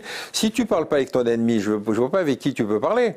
Et donc, si tu veux, ça prouve l'indignité et la méconnaissance internationale de la classe politique que de faire d'une attitude comme celle-là, qui est la dernière tentative de négociation, une affaire de politique intérieure. C'est ça qui est indigne.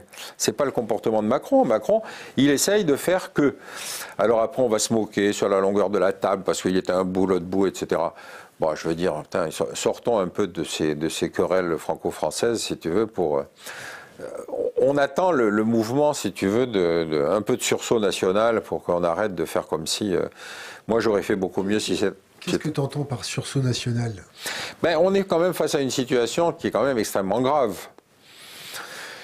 Il ne faut pas se tromper. Il faut que le président reçoive les principaux leaders de l'opposition, les candidats, etc., pour leur expliquer sa ligne, pour que les mecs acceptent, si tu veux, adhèrent, critiquent, fassent savoir leur point de vue, etc. Bon. Tu as vu cette polémique avec le fait qu'il y a un mec de la France Insoumise qui a expliqué qu'on livrait des missiles Milan, des choses comme ça. Bon. C'était sorti d'ailleurs dans Le Monde quelques jours avant. Oui, mais ce qui est intéressant, c'est la façon dont on en fait une polémique. On en fait une polémique parce que quand même le mec est dans la commission de défense. Oui, tu as la commission de défense, ouais. Mais en même temps... Quand un journaliste sorte ça, on aura toujours diplomatiquement l'opportunité de dire que c'est un journaliste qui a raconté de la merde. Oui, facile.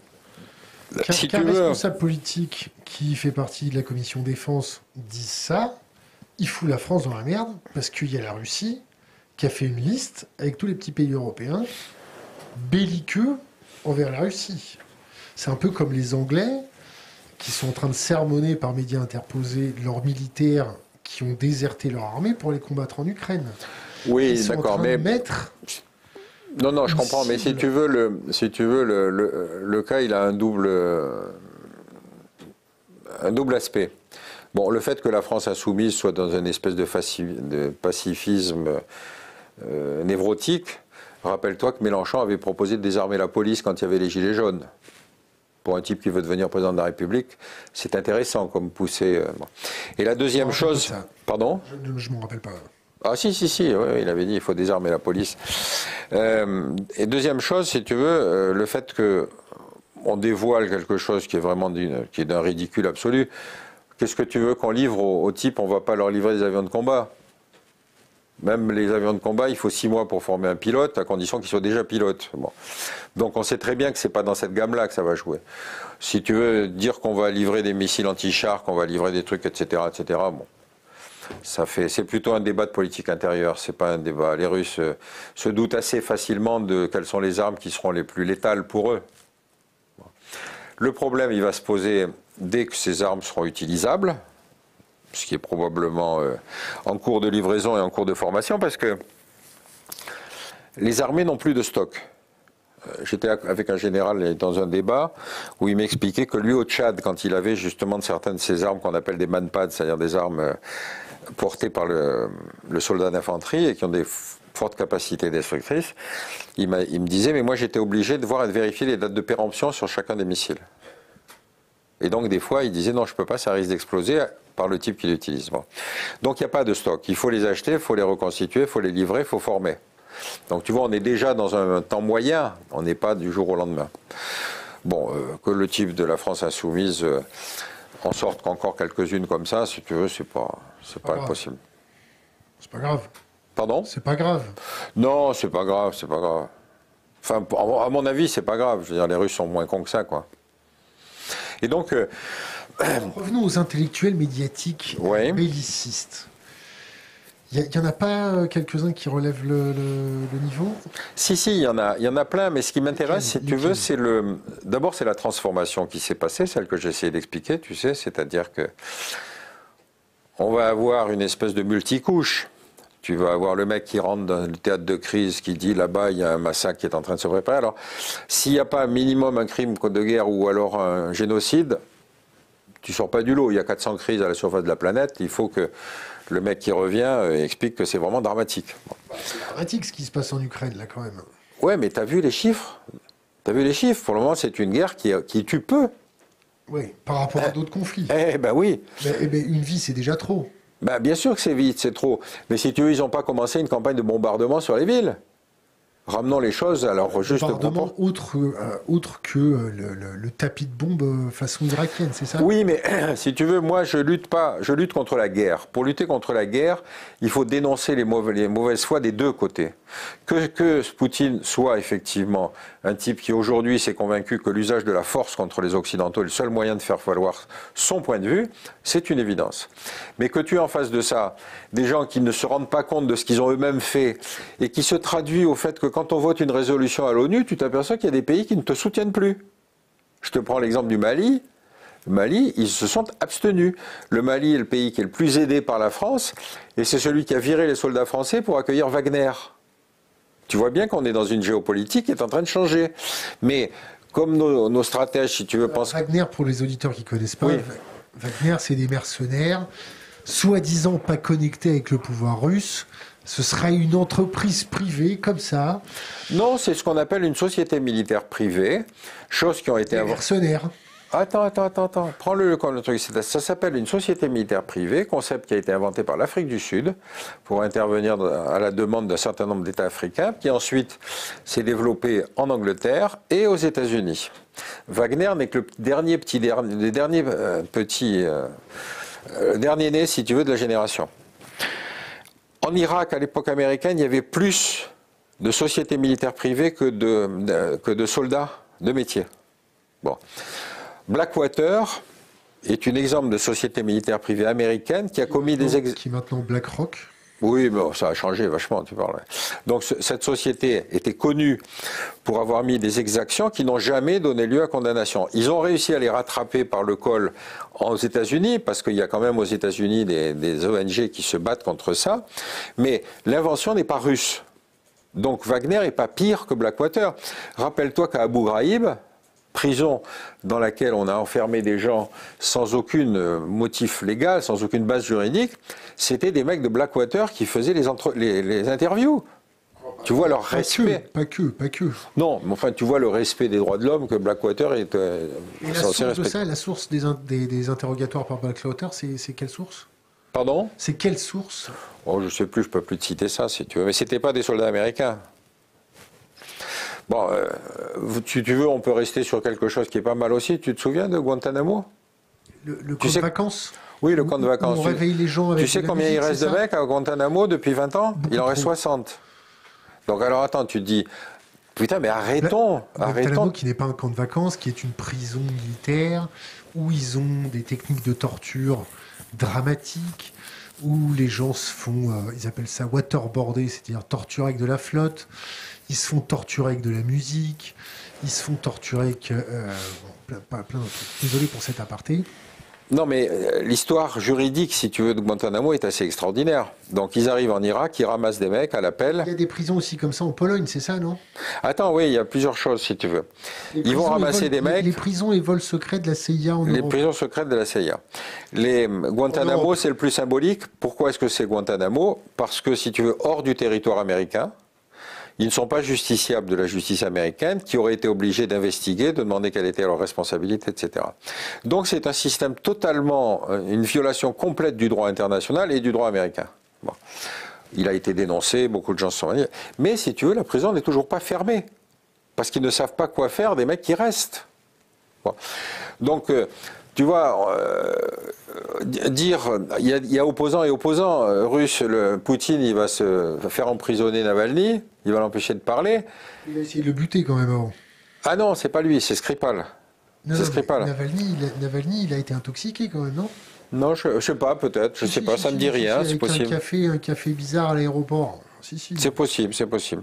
Mais si tu veux, voilà, encore une fois, je te prends l'affaire Skripal. Skripal, donc tu sais, c'est l'ancien mec du KGB qui a trahi.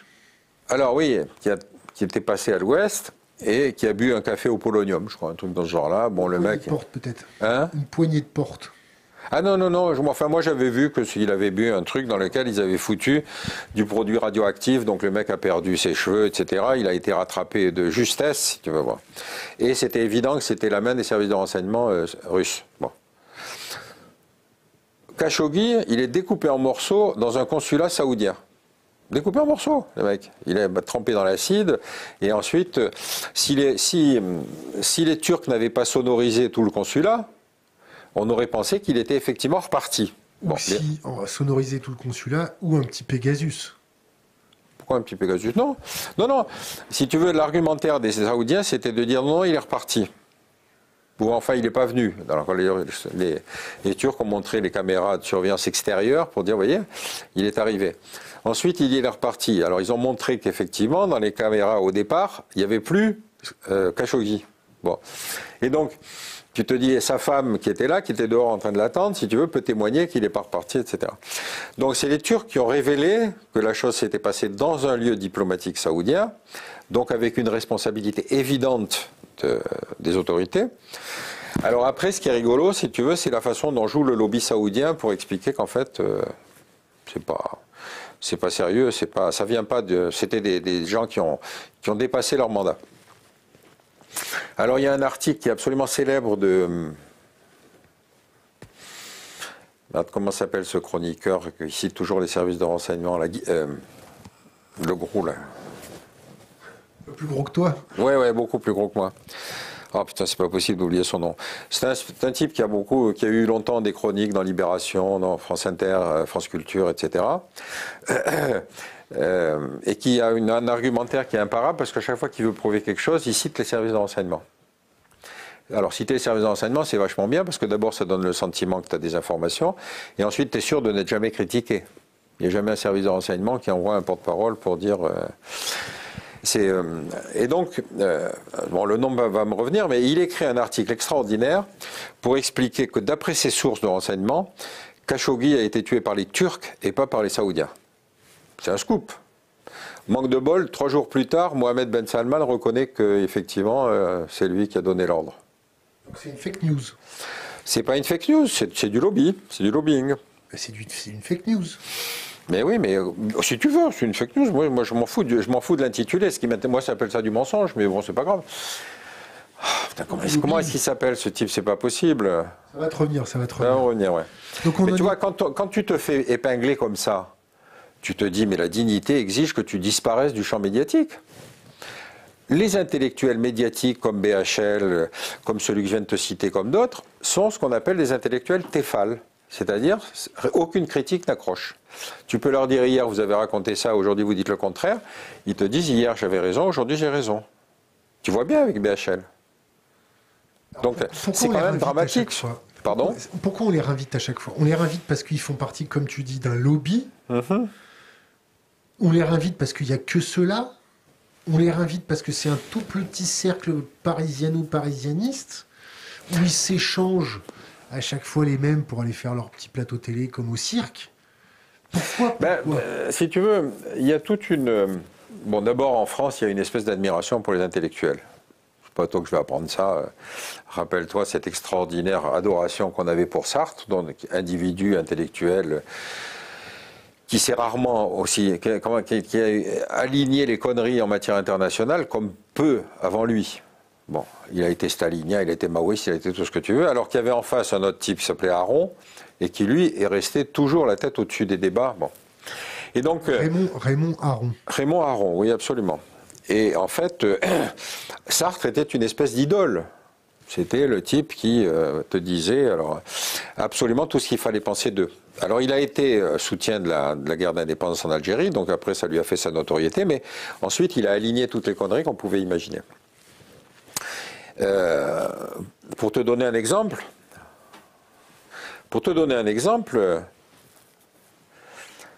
Sartre et Simone de Beauvoir assistent à une... Claude Moniquet.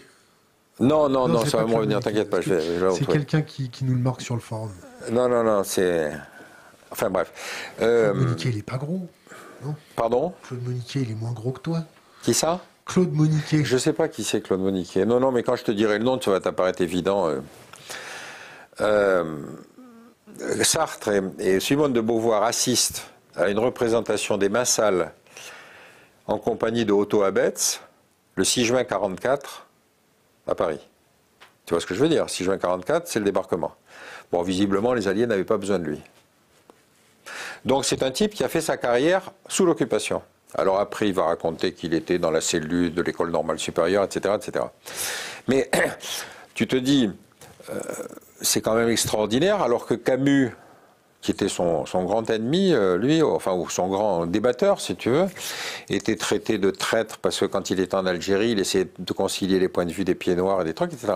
C'est-à-dire, tu avais d'un côté un type qui était un véritable imposteur, comme on a pour BHL, si tu veux, aujourd'hui, mais qui occupait ce rang d'intellectuel labellisé grand intellectuel du temps. Ah, il ne faut pas dire imposteur, c'est pas bien. Ah non, c'est pas un imposteur, c'est un menteur, c'est vrai, c'est pas pareil. Tu feras les coupes que tu veux dans le truc. Non, mais si on est en direct, t'es au courant? Bah écoute, qu'est-ce que tu veux que je te dise, c'est un imposteur.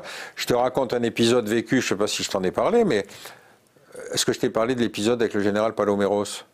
Bon, c'est simple, j'étais dans un débat il y a 2-3 jours, à côté du général Paloméros, que je connais depuis longtemps, qui était chef d'état-major de l'armée de l'air au moment de la guerre en Libye. Bon. Et il me racontait comment il a vu apparaître BHL dans son bureau, au moment où BHL voulait qu'on aille bombarder la Libye, et BHL lui expliquait ce qu'était la Libye. Or, il se trouve que Paloméros, comme pilote de chasse, avait combattu les Libyens au Tchad. Tu vois la différence de pointure. Et il me disait, mais ce type raconte n'importe quoi. Mais à partir du moment où il avait l'accès à l'Élysée, il a reçu l'ordre d'aller intervenir, il est intervenu parce que c'est un militaire. Mais c'est pour ça que, si tu veux, tu te dis, comment arrêter la mécanique? Est-ce que c'est pas Adler, Alexandre Adler, nom de Dieu, c'est pas possible ça. Ah, c'est Adler C'est Adler, le type qui a écrit cet article sur le fait que Khashoggi, c'est les Turcs qui l'ont dépecé. On l'entend plus beaucoup. Il est malade, je crois. Il est malade. J'espère que sa santé va s'améliorer alors. Revenons à nos affaires. Ouais. Comment on fait pour éviter d'avoir des intellectuels très belliciste sur les plateaux télé. Il faut que ça vienne de la population qui arrête de la regarder. Il faut que ça vienne de la population qui s'informe. Écoute, je t'avoue que je suis moi-même posé la question, parce que ce sont des positions de pouvoir qui s'acquièrent, si tu veux. Par exemple, BHL a toutes les semaines une chronique en dernière page du Point. Donc je l'ai demandé à des copains du Point, j'ai dit écoute, ce type, ils me disent oui, mais il a l'oreille du patron, donc il garde sa dernière page. L'autre, Adler, il avait ses chroniques sur France Culture.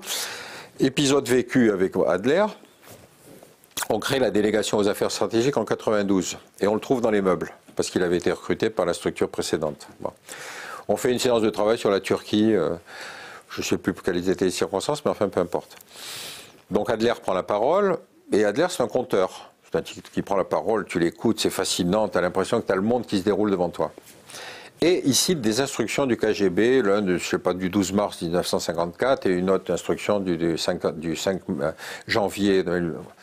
Je me tourne vers le type de la DGSE, je lui dis mais c'est intéressant son truc là, vous les avez ces instructions? Le type me dit non, il ment, il invente. Tu te rends compte de ce type, il le disait froidement. C'est-à-dire qu'il n'accordait aucun crédit à ce que racontait ce type qui était censé être un grand intellectuel français spécialiste des questions stratégiques. Bon, changeons de sujet parce qu'il est malade, oui, si tu veux. Il pourra pas revenir. Revenons au XXIe siècle. Oui. Où il y a de l'infotainment, où Cyril Hanouna a plus de popularité que beaucoup d'émissions géopolitiques, ou très arides, ou très compliquées. Ouais. Où on se retrouve avec France 24 qui fait pas de l'infotainment, mais qui pas trop équilibré, qui invite aussi ses intellectuels médiatiques.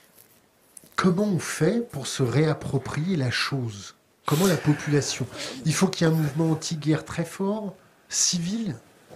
Non, d'abord la première chose. Que les rédactions de presse comprennent que ça marche plus et qu'en plus être belliciste, ça nous emmène au carton. Comment on fait, Pierre?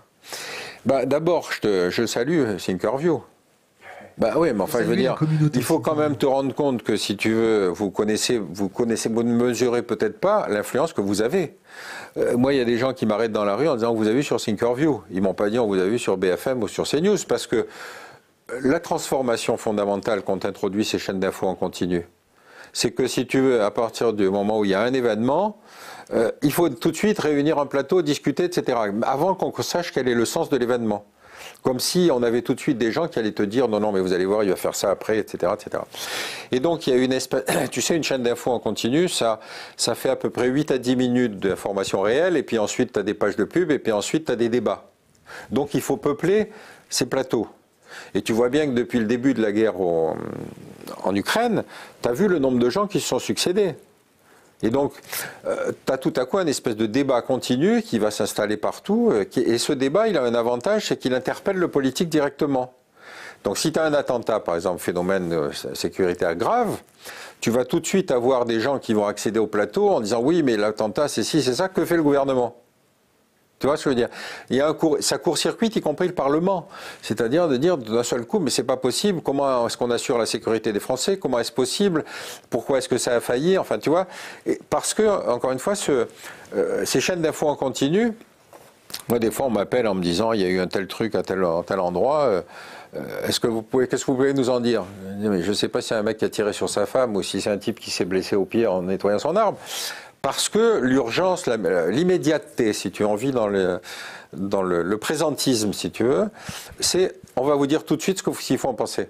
Bon, automatiquement, ça se peuple de gens qu'on va aller racler les fonds de tiroir, on va aller chercher des anciens, des militaires, des intellectuels médiatiques, des spécialistes, etc., etc.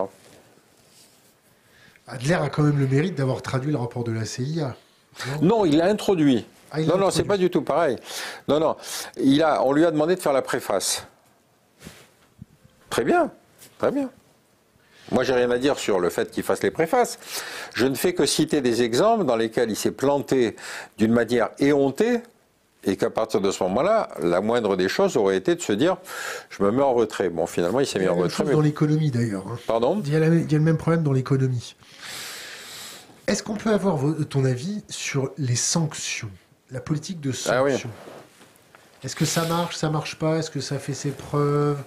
Est-ce qu'en fait, on n'est pas en train de se tirer une balle dans le pied? Est-ce qu'il n'y avait pas d'autres moyens? Écoute, bon, d'abord, je te ferai remarquer qu'effectivement, on n'a jamais pris de sanctions contre les États-Unis après l'invasion de l'Irak. Tu vas me dire que c'est peut-être une obsession, mais enfin, il vaut mieux le rappeler. Bon. Donc là, on a pris des sanctions parce qu'ils se sont assis sur le droit international. Pardon? Comment? Pardon, je n'ai pas compris ta question. Parce qu'ils se sont assis sur le droit international. Bah, bien sûr, oui. Et qui voulait prendre des sanctions contre les États-Unis? Parce qu'ils ont tiré de l'uranium appauvri un peu partout. Bah, ça, si tu veux, ça fait partie des crimes de guerre. Mais là, on parle embargo. Il n'y a pas eu d'embargo contre les États-Unis au moment de la guerre en Irak. Au contraire, le seul embargo, c'est Chirac disant on ne veut pas y aller. Bon, on ne peut pas considérer que c'est un embargo. Donc là, on est dans quelque chose, si tu veux, qui est complètement nouveau, qui est tout à fait cette reconstitution de l'ennemi dont on parle depuis tout à l'heure, c'est-à-dire celui-là, c'est le méchant. Donc il faut le sanctionner. Donc celui-là, il faut le sanctionner. Alors qu'est-ce qu'on a comme moyen si on ne veut pas la guerre? C'est effectivement la politique des sanctions.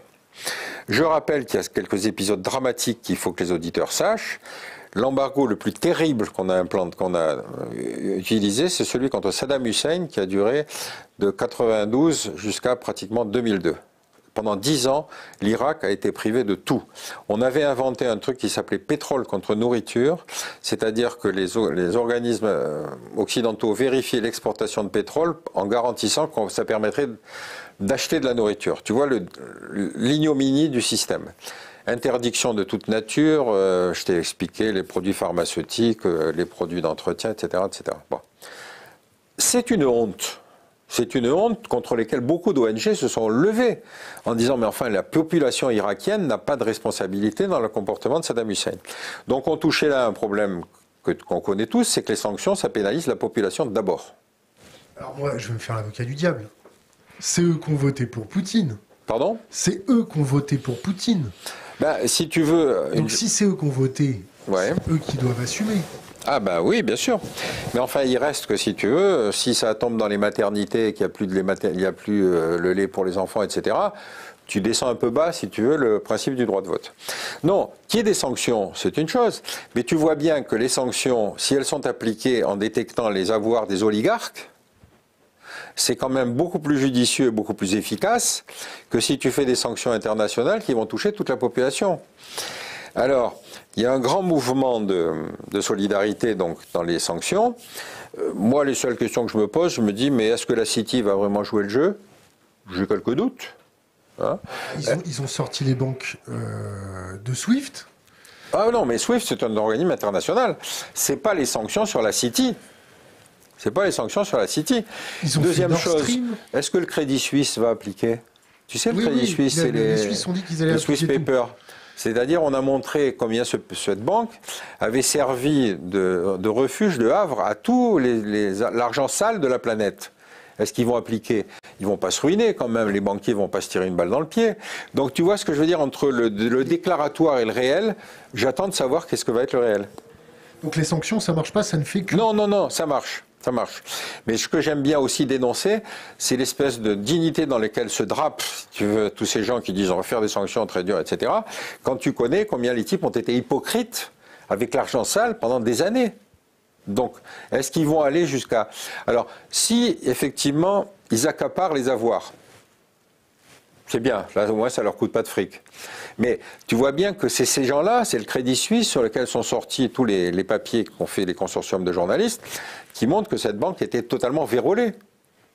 Alors, rappelle-toi, je ne sais pas si... La Suisse est sortie de sa neutralité sur les sanctions. Hein. Oui, mais je ne sais pas si tu te souviens d'un type qui s'appelait Jean Ziegler, qui, il y a une quarantaine d'années, avait écrit un bouquin qui s'appelait « Une Suisse au-dessus de tout soupçon ».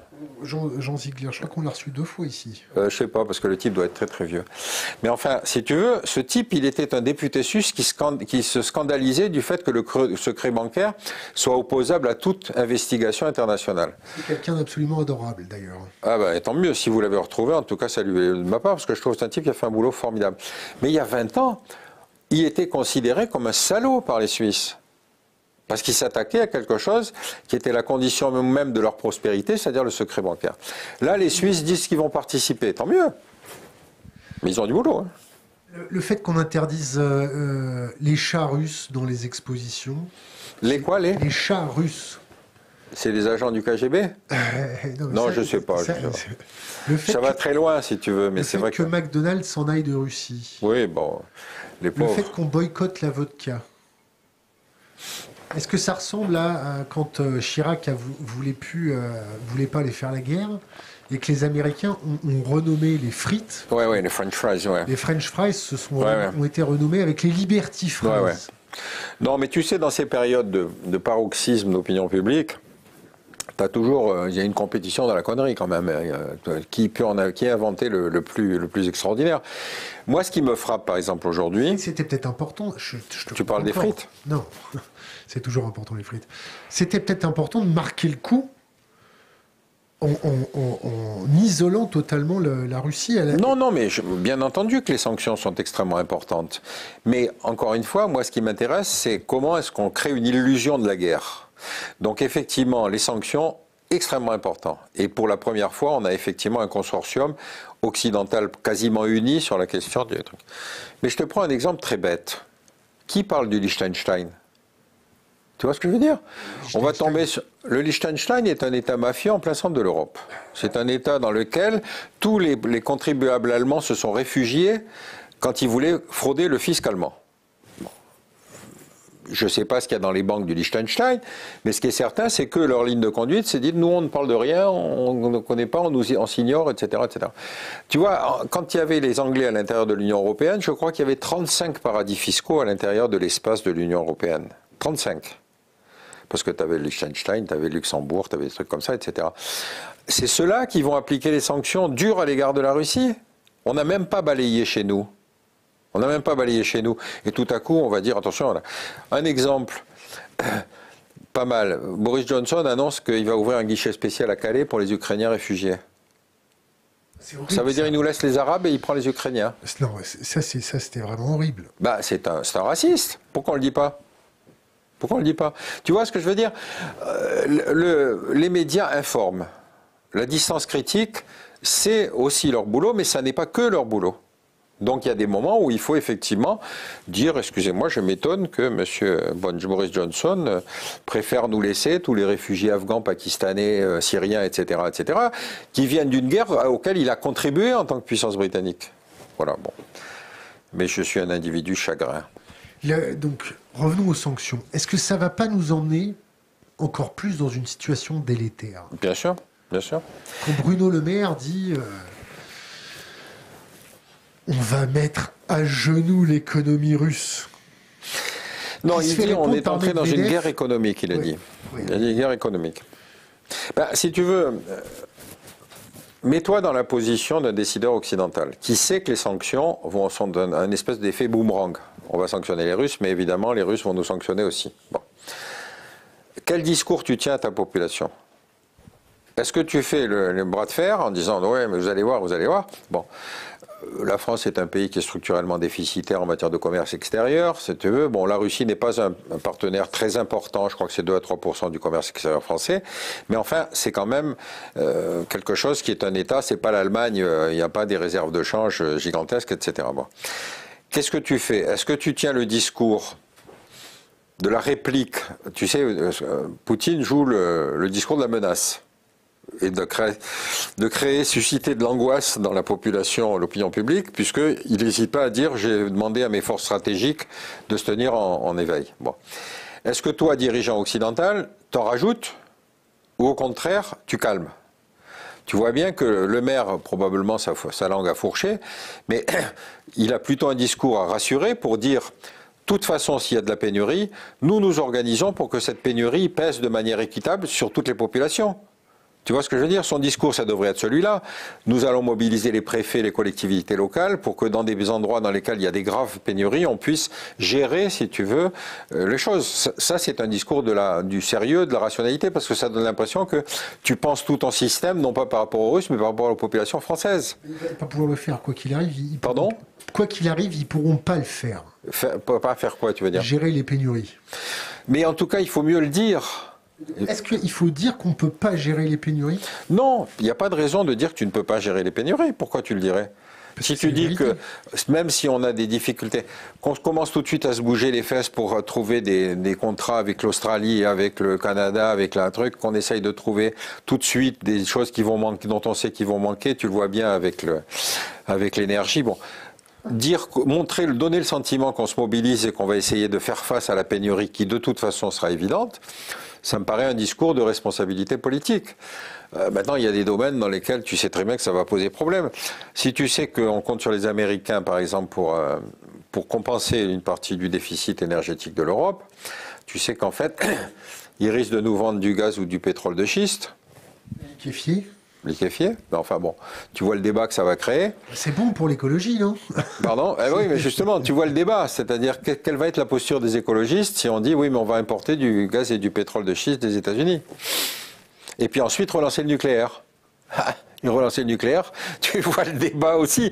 Donc, tu vois bien que la position d'un gouvernant, c'est quand même une espèce d'exercice d'équilibre où il faut montrer qu'on se préoccupe, qu'on agit et qu'on fait quelque chose qui va peut-être vexer, qui va peut-être fâcher, qui va peut-être créer des débats intérieurs, mais faute de trouver la baguette magique qui va résoudre tout.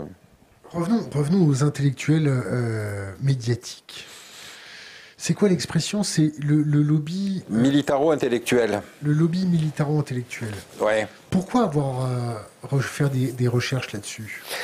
Parce que, si tu veux, dans toute l'époque de la guerre froide, on a fonctionné sur l'analyse qu'avait fait Eisenhower en 1953, où il disait qu'il fallait se méfier de l'industrie de défense, qui, dans le contexte de la guerre froide, avait pris une dimension gigantesque, et dont il craignait que ça influence les décisions politiques. Donc il avait inventé l'idée de complexe militaro-industriel. Et tu vois bien que dans Tintin et l'oreille cassée, le trafiquant d'armes, c'est le mec qui se balade avec ses petites valises, tu sais, et qui va provoquer la guerre. Bon. Donc on est sur quelque chose, si tu veux, qui est une image qui effectivement a d'autant plus eu de prise pendant l'époque de la guerre froide, qu'on était dans une course aux armements. C'est-à-dire qu'il fallait toujours avoir lancé le programme qui allait dépasser l'autre dans sa course aux armements, etc. Bon. C'est ce qui est en train de se passer en ce moment-là. Le réarmement des pays occidentaux est en train de se faire vitesse grand V. Oui, enfin, quand tu vois l'état de décrépitude de l'armée allemande, tu te dis, il y a du boulot. Hein. Je veux dire, ils peuvent annoncer je ne sais pas combien de milliards de dépenses, mais avant de reformer... Tu sais que les caisses qu'ils ont envoyées, de missiles qu'ils ont envoyés en Ukraine, elles étaient pourries. Les missiles étaient de la date de péremption passée. Donc ils ont pris dans leur stock, mais des stocks qui n'étaient même plus gérés avec le minimum de sérieux. Donc avant que les Occidentaux se réarment, refassent des armées, etc., on bute sur quelque chose qui était quelque chose de très important, qui est une transformation qui s'est passée dans les années 90-95, c'est qu'on a supprimé le service militaire. Bon. Et donc, on a considéré que la guerre de l'avenir, c'était la guerre de haute technologie, donc servie par des militaires de carrière, avec des spécialistes, etc. etc. Bon. C'est effectivement de l'armée de métier qu'on a envoyée, puisque après la guerre du Golfe, si tu veux, le Parlement a dit que dorénavant, on ne pouvait plus envoyer des appelés, sauf s'ils étaient d'accord. Donc la discussion a commencé, finalement on s'est dit il vaut mieux basculer dans l'armée de métier, ce qui évidemment réduit le format, puisque les mecs doivent être payés quand même, mais évidemment il faut compenser avec de la haute technologie. Mais simplement une armée de métier, c'est une armée de choc frontal violent. C'est pas une armée d'occupation, c'est pas une armée d'interposition. Donc tu vois que le format, il était celui du scénario le plus grave, le scénario suprême. Dans l'armée russe, c'est un peu autre chose, ils ont gardé les appelés. En partie. En partie parce que justement l'armée était tellement en fait nécessiteuse, la crise avait été telle que le seul réservoir gratuit, si tu veux, c'est les appelés. Donc ils ont gardé cette proportion d'appelés qu'on va retrouver en Ukraine. Et cela, c'est un élément de fragilité important de l'armée russe, parce que ceux qui vont être tués, si tu veux, là-bas, on raconte, je ne sais pas si c'est vrai, on raconte qu'ils ont emporté des crématoriums mobiles. C'est quoi ta source? Je sais pas, je l'ai lu dans un journal, j'ai pas de source, mais si tu veux, je me dis, la question, je la comprends. Est-ce qu'on rapatrie le corps des appelés? Tu vois qu'est-ce que ça suscite dans l'opinion? La babouchka qui voit son fils rentrer dans un cercueil ou démembré, etc., etc., c'est un relais d'opinion publique, interne. C'est pour ça que les Ukrainiens font parler les prisonniers de guerre directement à leur maman, c'est ça? Peut-être, c'est pas impossible, oui, bien sûr. Bien sûr, c'est en tout cas, c'est de bonne guerre, oui. Mais je ne sais pas. Tu sais, on trouve tellement d'informations. Moi, j'essaye plutôt de penser l'intérêt stratégique de chacune des informations.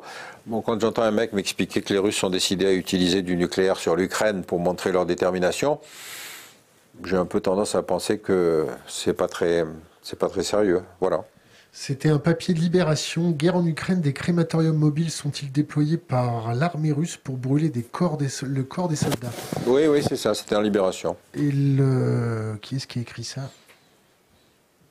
Utiliser des vidéos de date de 2013. Papier du 24 février 2022. Oui, c'est très récent. Carla Monaco et de Anaïs Condomine.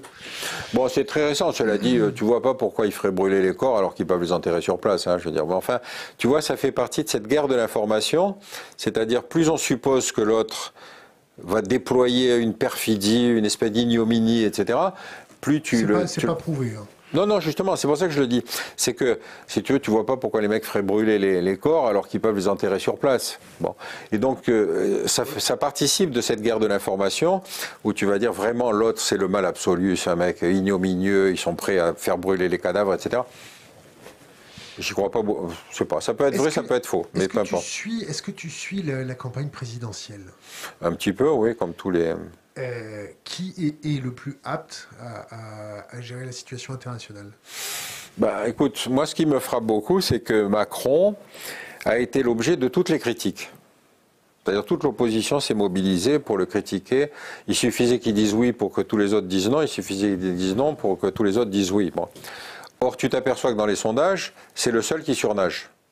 Ça veut dire que l'opinion publique, si tu veux, n'accorde plus aucun crédit à la classe politique.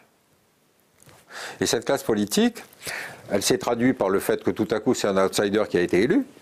C'est quand même lui qui succède à Hollande. Et d'autre part, le fait que, si tu veux, tu as des tas de nouveaux venus, et notamment Zemmour, qui est un nouveau venu du monde du journal, pour arriver à, si tu veux, compétiter avec des vieux briscards de la République. Donc, le phénomène est extrêmement intéressant parce que ça prouve que la classe politique a besoin de se régénérer. Cette classe politique, rappelle-toi, elle est pour l'essentiel composée de gens comme moi. C'est-à-dire de gens qui ont fait les grandes écoles, qui ont fait... J'avais un patron, par exemple, c'était très intéressant. Je coupe, les crématoriums mobiles ont été débunkés par Arte il y a 2-3 jours. Ont été quoi? Débunkés. Débunker, ça veut dire quoi? Ça veut dire que c'était une connerie. Non, mais c'est intéressant comme fake news. C'est-à-dire, plus tu charges l'ignominie des Russes, plus ça a des chances de prendre. Revenons à la classe politique. Oui, la classe politique, si tu veux, il y a une matrice qui est très forte en France, hein, que tu connais, c'est celle des grands corps de l'État, qui sont l'ENA, la Cour des mines, etc., etc. Et qu'est-ce qui caractérise ces gens? C'est qu'en général, ils ont un cycle qui, après le bac, se fait sous forme classe prépa, normal sup, Sciences Po, ENA ou X, corps des mines, etc. Ensuite cabinet. Et donc pendant 10 ans, ils n'ont pas posé les pieds par terre, puisqu'ils ont fait que des études. Et on les met tout à coup à des postes de responsabilité. Tu vois ce que je veux dire? Bon, donc, qu'est-ce que tu vas... comment dire? Quand tu as une élite qui est aussi homogène que celle-là, alors on essaye effectivement d'ouvrir, mais les partis politiques sont quand même très jaloux, si tu veux, que si tu milites dans un parti politique, tu dis telle circonscription, je la veux. Regarde Ségolène Royal, elle voulait absolument qu'on lui réserve une circonscription, les électeurs s'en foutaient. Donc tu vois, cette espèce de, comment dire, d'homogénéité sociologique de la classe dirigeante se traduit aujourd'hui par le fait que tu n'en as aucun qui ait cette, comment dire, ce profil, excepté Macron, qui lui est un pur produit, hein, quand même. C'est un pur produit, inspection des finances, banque d'affaires, etc. Tu te dis, au moins celui-là, il a fait ses preuves. Et que finalement, les Français sont convaincus que, par exemple, sa gestion de la crise n'a pas été aussi catastrophique que le disait l'opposition. Donc, au lieu que l'opposition se mette dans une position intelligente vis-à-vis de ce type qui était celui qui s'en sortait le mieux, ils se sont cantonnés, si tu veux, à critiquer tout ce qu'ils pouvaient faire. Même s'ils disaient qu'il faisait beau, les autres disaient qu'il faisait mauvais. Il n'y a plus rien à en tirer. Ben, si, ça suppose qu'il y ait un énorme renouvellement de la classe politique. Ben, tu sais, les hommes politiques, c'est comme les arapettes sur les rochers. Hein, je veux dire, avant de les déloger... Comme les morpions, non? Je n'irai pas jusqu'à cette comparaison, cher ami. Mais tu vois le truc, c'est-à-dire que c'est vrai en même temps qu'une légitimité politique se construit sur une emprise locale. Donc, si le type veut être élu, il y a le phénomène des parachutages. Mais le phénomène des parachutages, ça veut dire qu'on te prend un des mecs issus de cette catégorie pour lui dire non, non, mais tu vas te mettre à Montélimar, Est. Tu vois ce que je veux dire? Ségolène Royal, ils l'ont baladé comme ça parce qu'ils n'arrivaient pas à lui trouver une circonscription. Montélimar, une ville magnifique. Montélimar est une très belle ville, surtout la partie Est que je ne connais pas. On va prendre 2-3 questions Internet à la volée. Beaucoup de questions sur les sanctions. Oui. On va juste les synthétiser. Le fait que les Russes se soient préparés depuis des années à recevoir des sanctions occidentales, le fait qu'ils aient accumulé de l'or, qu'ils aient baissé leurs dettes, qu'ils soient préparés... Ils aient baissé leur quoi, pardon? Leurs dettes. Le fait qu'ils se soient fournis en armement, le fait qu'ils se soient préparés à sortir de l'Internet, le fait qu'ils se soient préparés à tout un tas de sanctions depuis des années. Ces sanctions, ça ne va pas faire grand-chose. Ça va les énerver encore plus ou pas? Ça va les mettre à genoux ou pas? Est-ce que ça va les rendre beaucoup plus belliqueux ou pas? Est-ce qu'il n'y avait pas autre chose à faire que ça?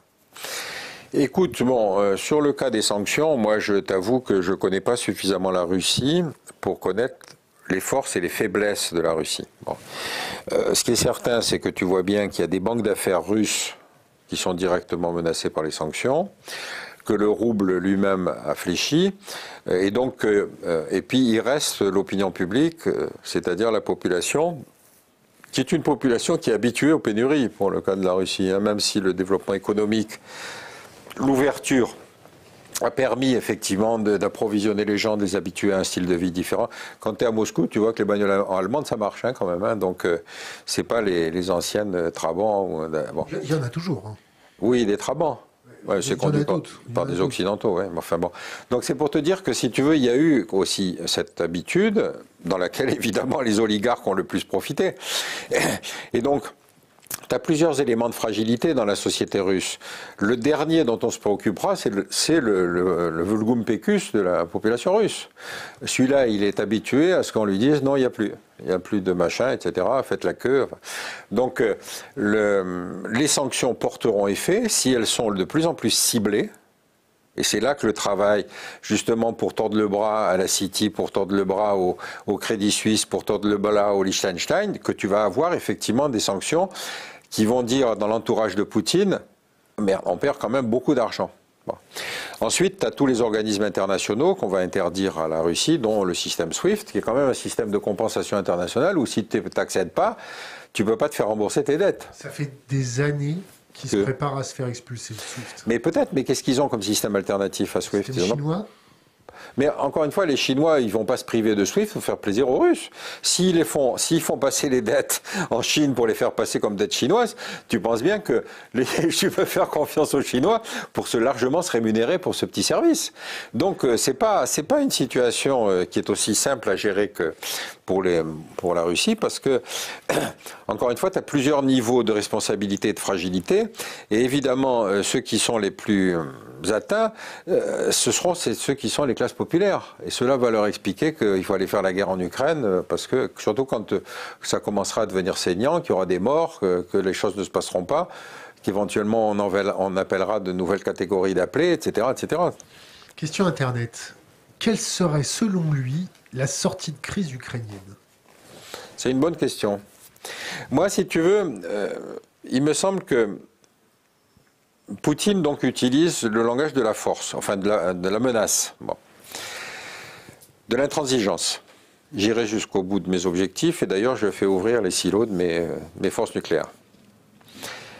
Donc moi, à mon sens, première chose, c'est qu'il faut prendre en compte le fait qu'il est l'homme qui représente le sursaut de dignité de la Russie.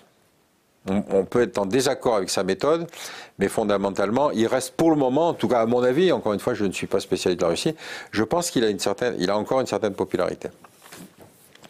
Donc, première chose, sur la posture militaire, c'est ce qu'ont décidé les pays de l'OTAN, c'est on n'interviendra pas en Ukraine, mais on renforce tous les pays frontaliers de l'OTAN. Donc la Roumanie, la Bulgarie, la Pologne, etc., etc. C'est à ce moment-là que tu te rends compte que, si tu veux, l'adhésion à l'OTAN n'a pas changé grand-chose, puisque les Polonais veulent se débarrasser de leur MiG-29 pour les filer aux Américains en échange de F-16. Donc tu te dis, mais qu'est-ce qui s'est passé depuis l'adhésion de la Pologne dans l'OTAN?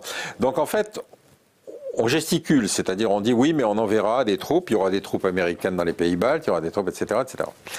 Ça, c'est pour dire il y a une ligne qui est un casus belli qu'il ne faut pas franchir. Deuxième aspect, c'est brandir l'arme nucléaire. Bon, tu as entendu le discours de Poutine. Le nucléaire, l'argument stratégique le plus fort en matière de nucléaire, c'est de générer de l'incertitude.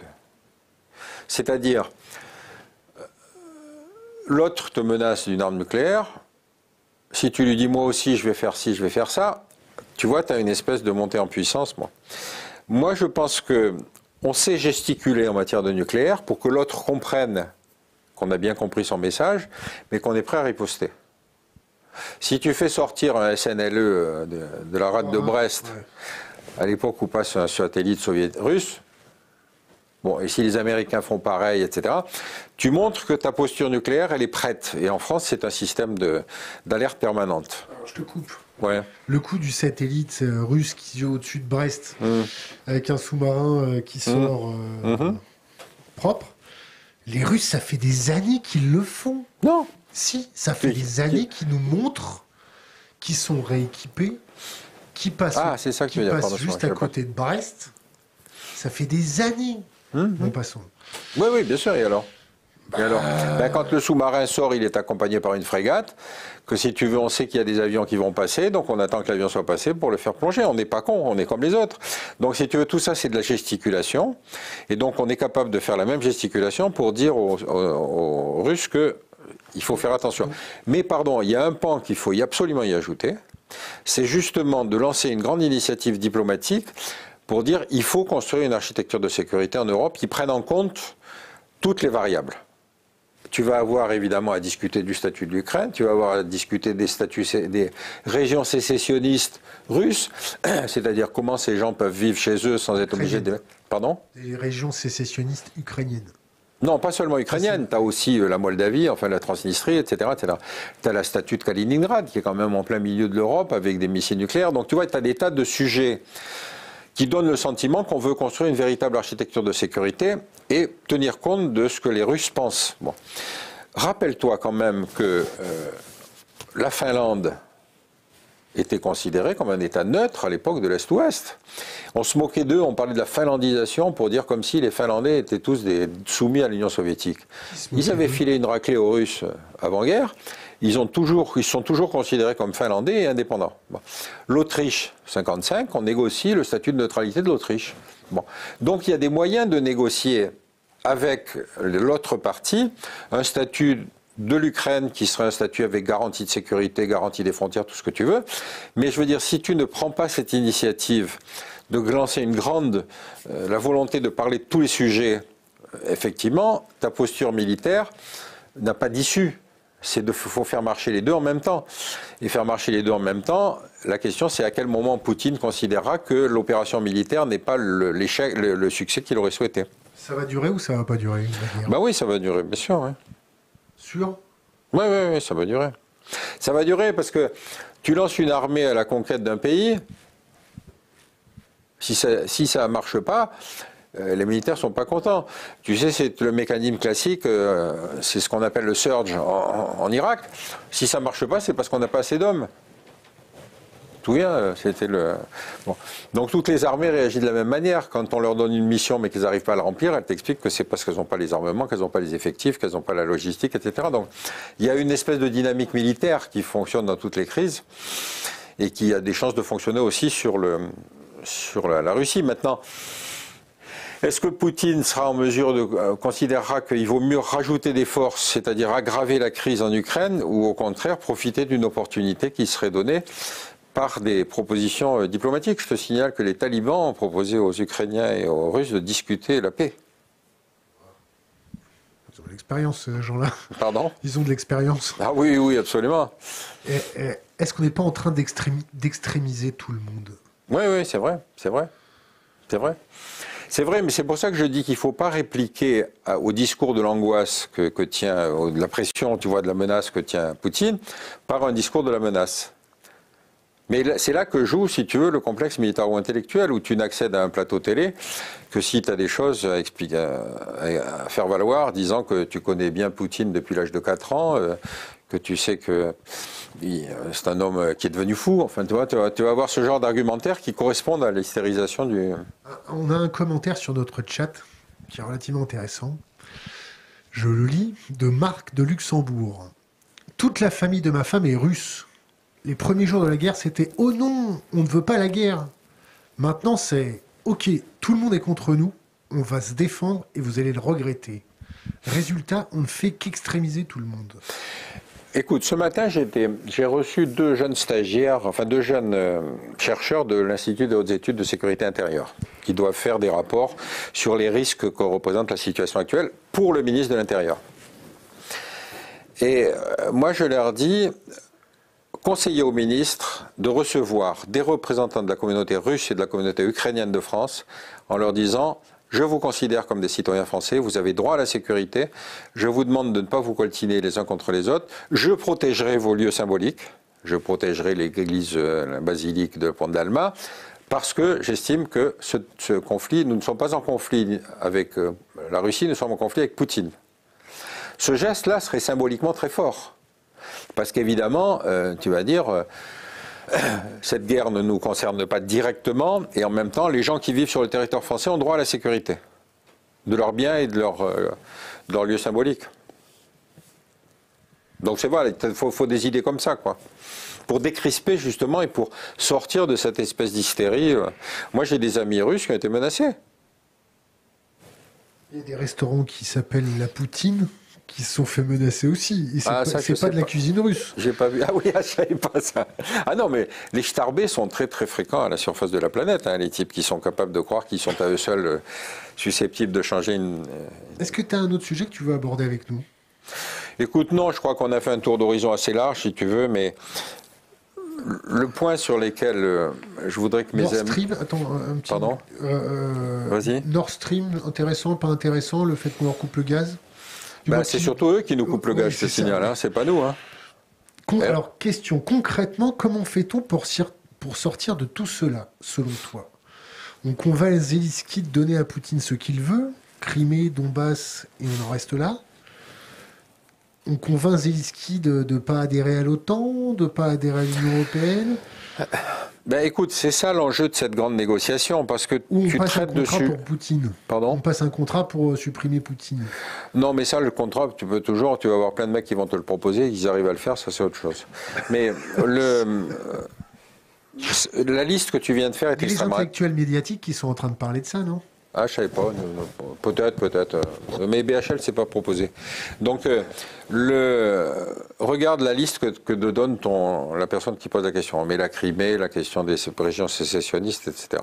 Le cas de la Crimée est très intéressant.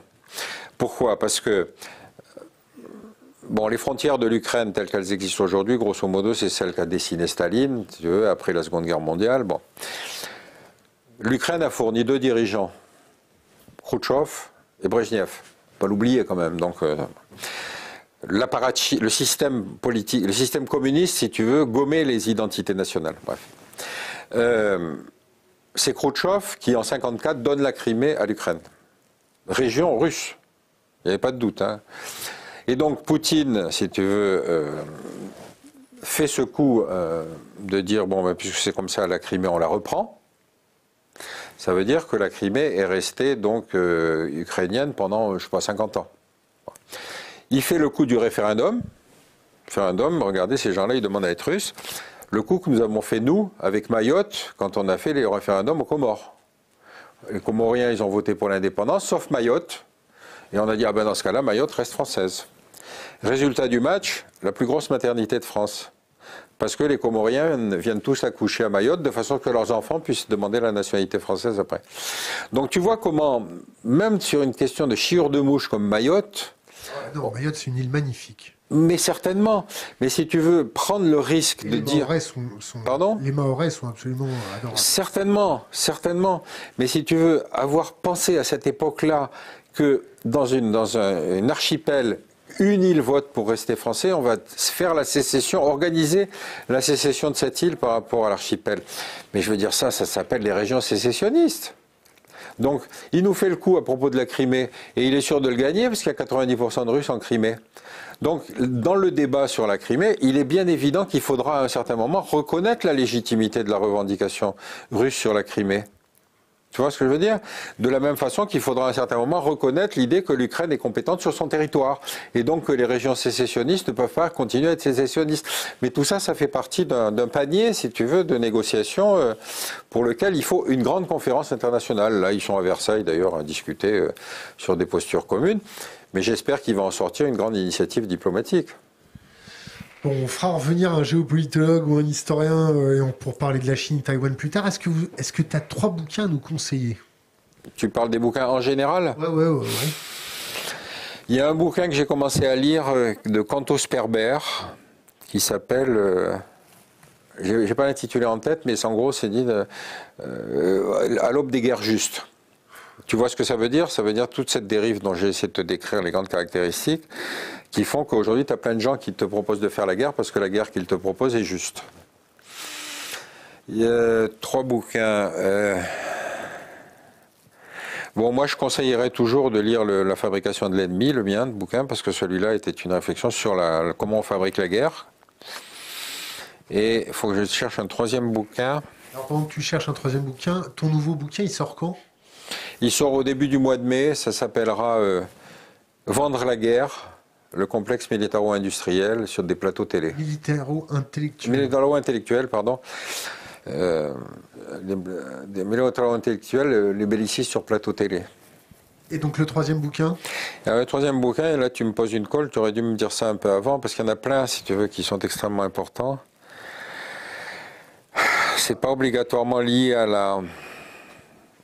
la guerre, si tu veux, mais moi, évidemment, les dernières années ont surtout été occupées sur l'incompréhension entre le monde arabo-musulman et l'Occident, donc je conseillerais des bouquins ou les chroniques que fait cet intellectuel algérien qui continue à vivre là-bas alors qu'il est menacé de mort, qui fait des chroniques dans Le Point, qui s'appelle... Merde, je suis désolé, hein, vraiment là. C'est le Covid. C'est le Covid, oui. Non, j'ai vu avec plaisir qu'on relançait une initiative pour faire libérer Raif Badawi. Vous connaissez le personnage? Raif Badawi est un blogueur saoudien qui s'était contenté une fois de demander la liberté de conscience sur le... Il a reçu combien de coups de fouet, lui? Il a été condamné à 10 ans de prison et 1000 coups de fouet. 1000 coups de fouet. C'est-à-dire qu'on le sort régulièrement de sa prison pour le fouetter. On se dit que l'Arabie Saoudite est un pays qui a une justice qui mériterait largement de passer au-dessus de la justice russe quand elle arrête Navalny. Tu remarqueras que le type est toujours en prison, qu'on lui a refusé des grâces et qu'on n'a pas réduit ses coups de fouet. Et j'ai vu que Reporters sans frontières et je ne sais quelle autre organisation ont décidé de relancer la cause de Raif Badawi. Quand on est face à une ignominie comme ça, on se dit qu'il faut faire un ordre de priorité. Kamel Daoud, c'est ça? Ah, Kamel Daoud, absolument. Ce type est remarquable. Il vit en Algérie, il est l'objet d'une fatwa le menaçant de mort, il continue à vivre en Algérie et il continue à écrire des trucs pour dire pourquoi il faut faire des ponts entre le monde arabo-musulman et la France. Alors je ne sais pas quels sont ses derniers bouquins, mais enfin... Un conseil pour les jeunes générations. Une bouteille à la mer, quelque chose d'impérissable.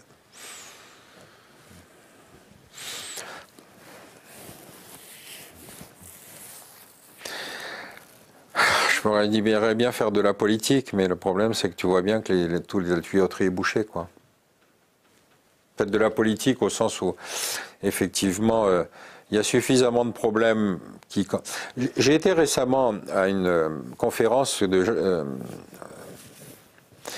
Gérard Chaliand, qui sort un bouquin sur sa vie. Bon, Gérard Chaliand, tu sais, c'est un espèce d'itinérant qui a fait tous les conflits du monde, etc., qui vraiment est un grand spécialiste de la guerre, mais il est fondamentalement pacifiste. Pourquoi?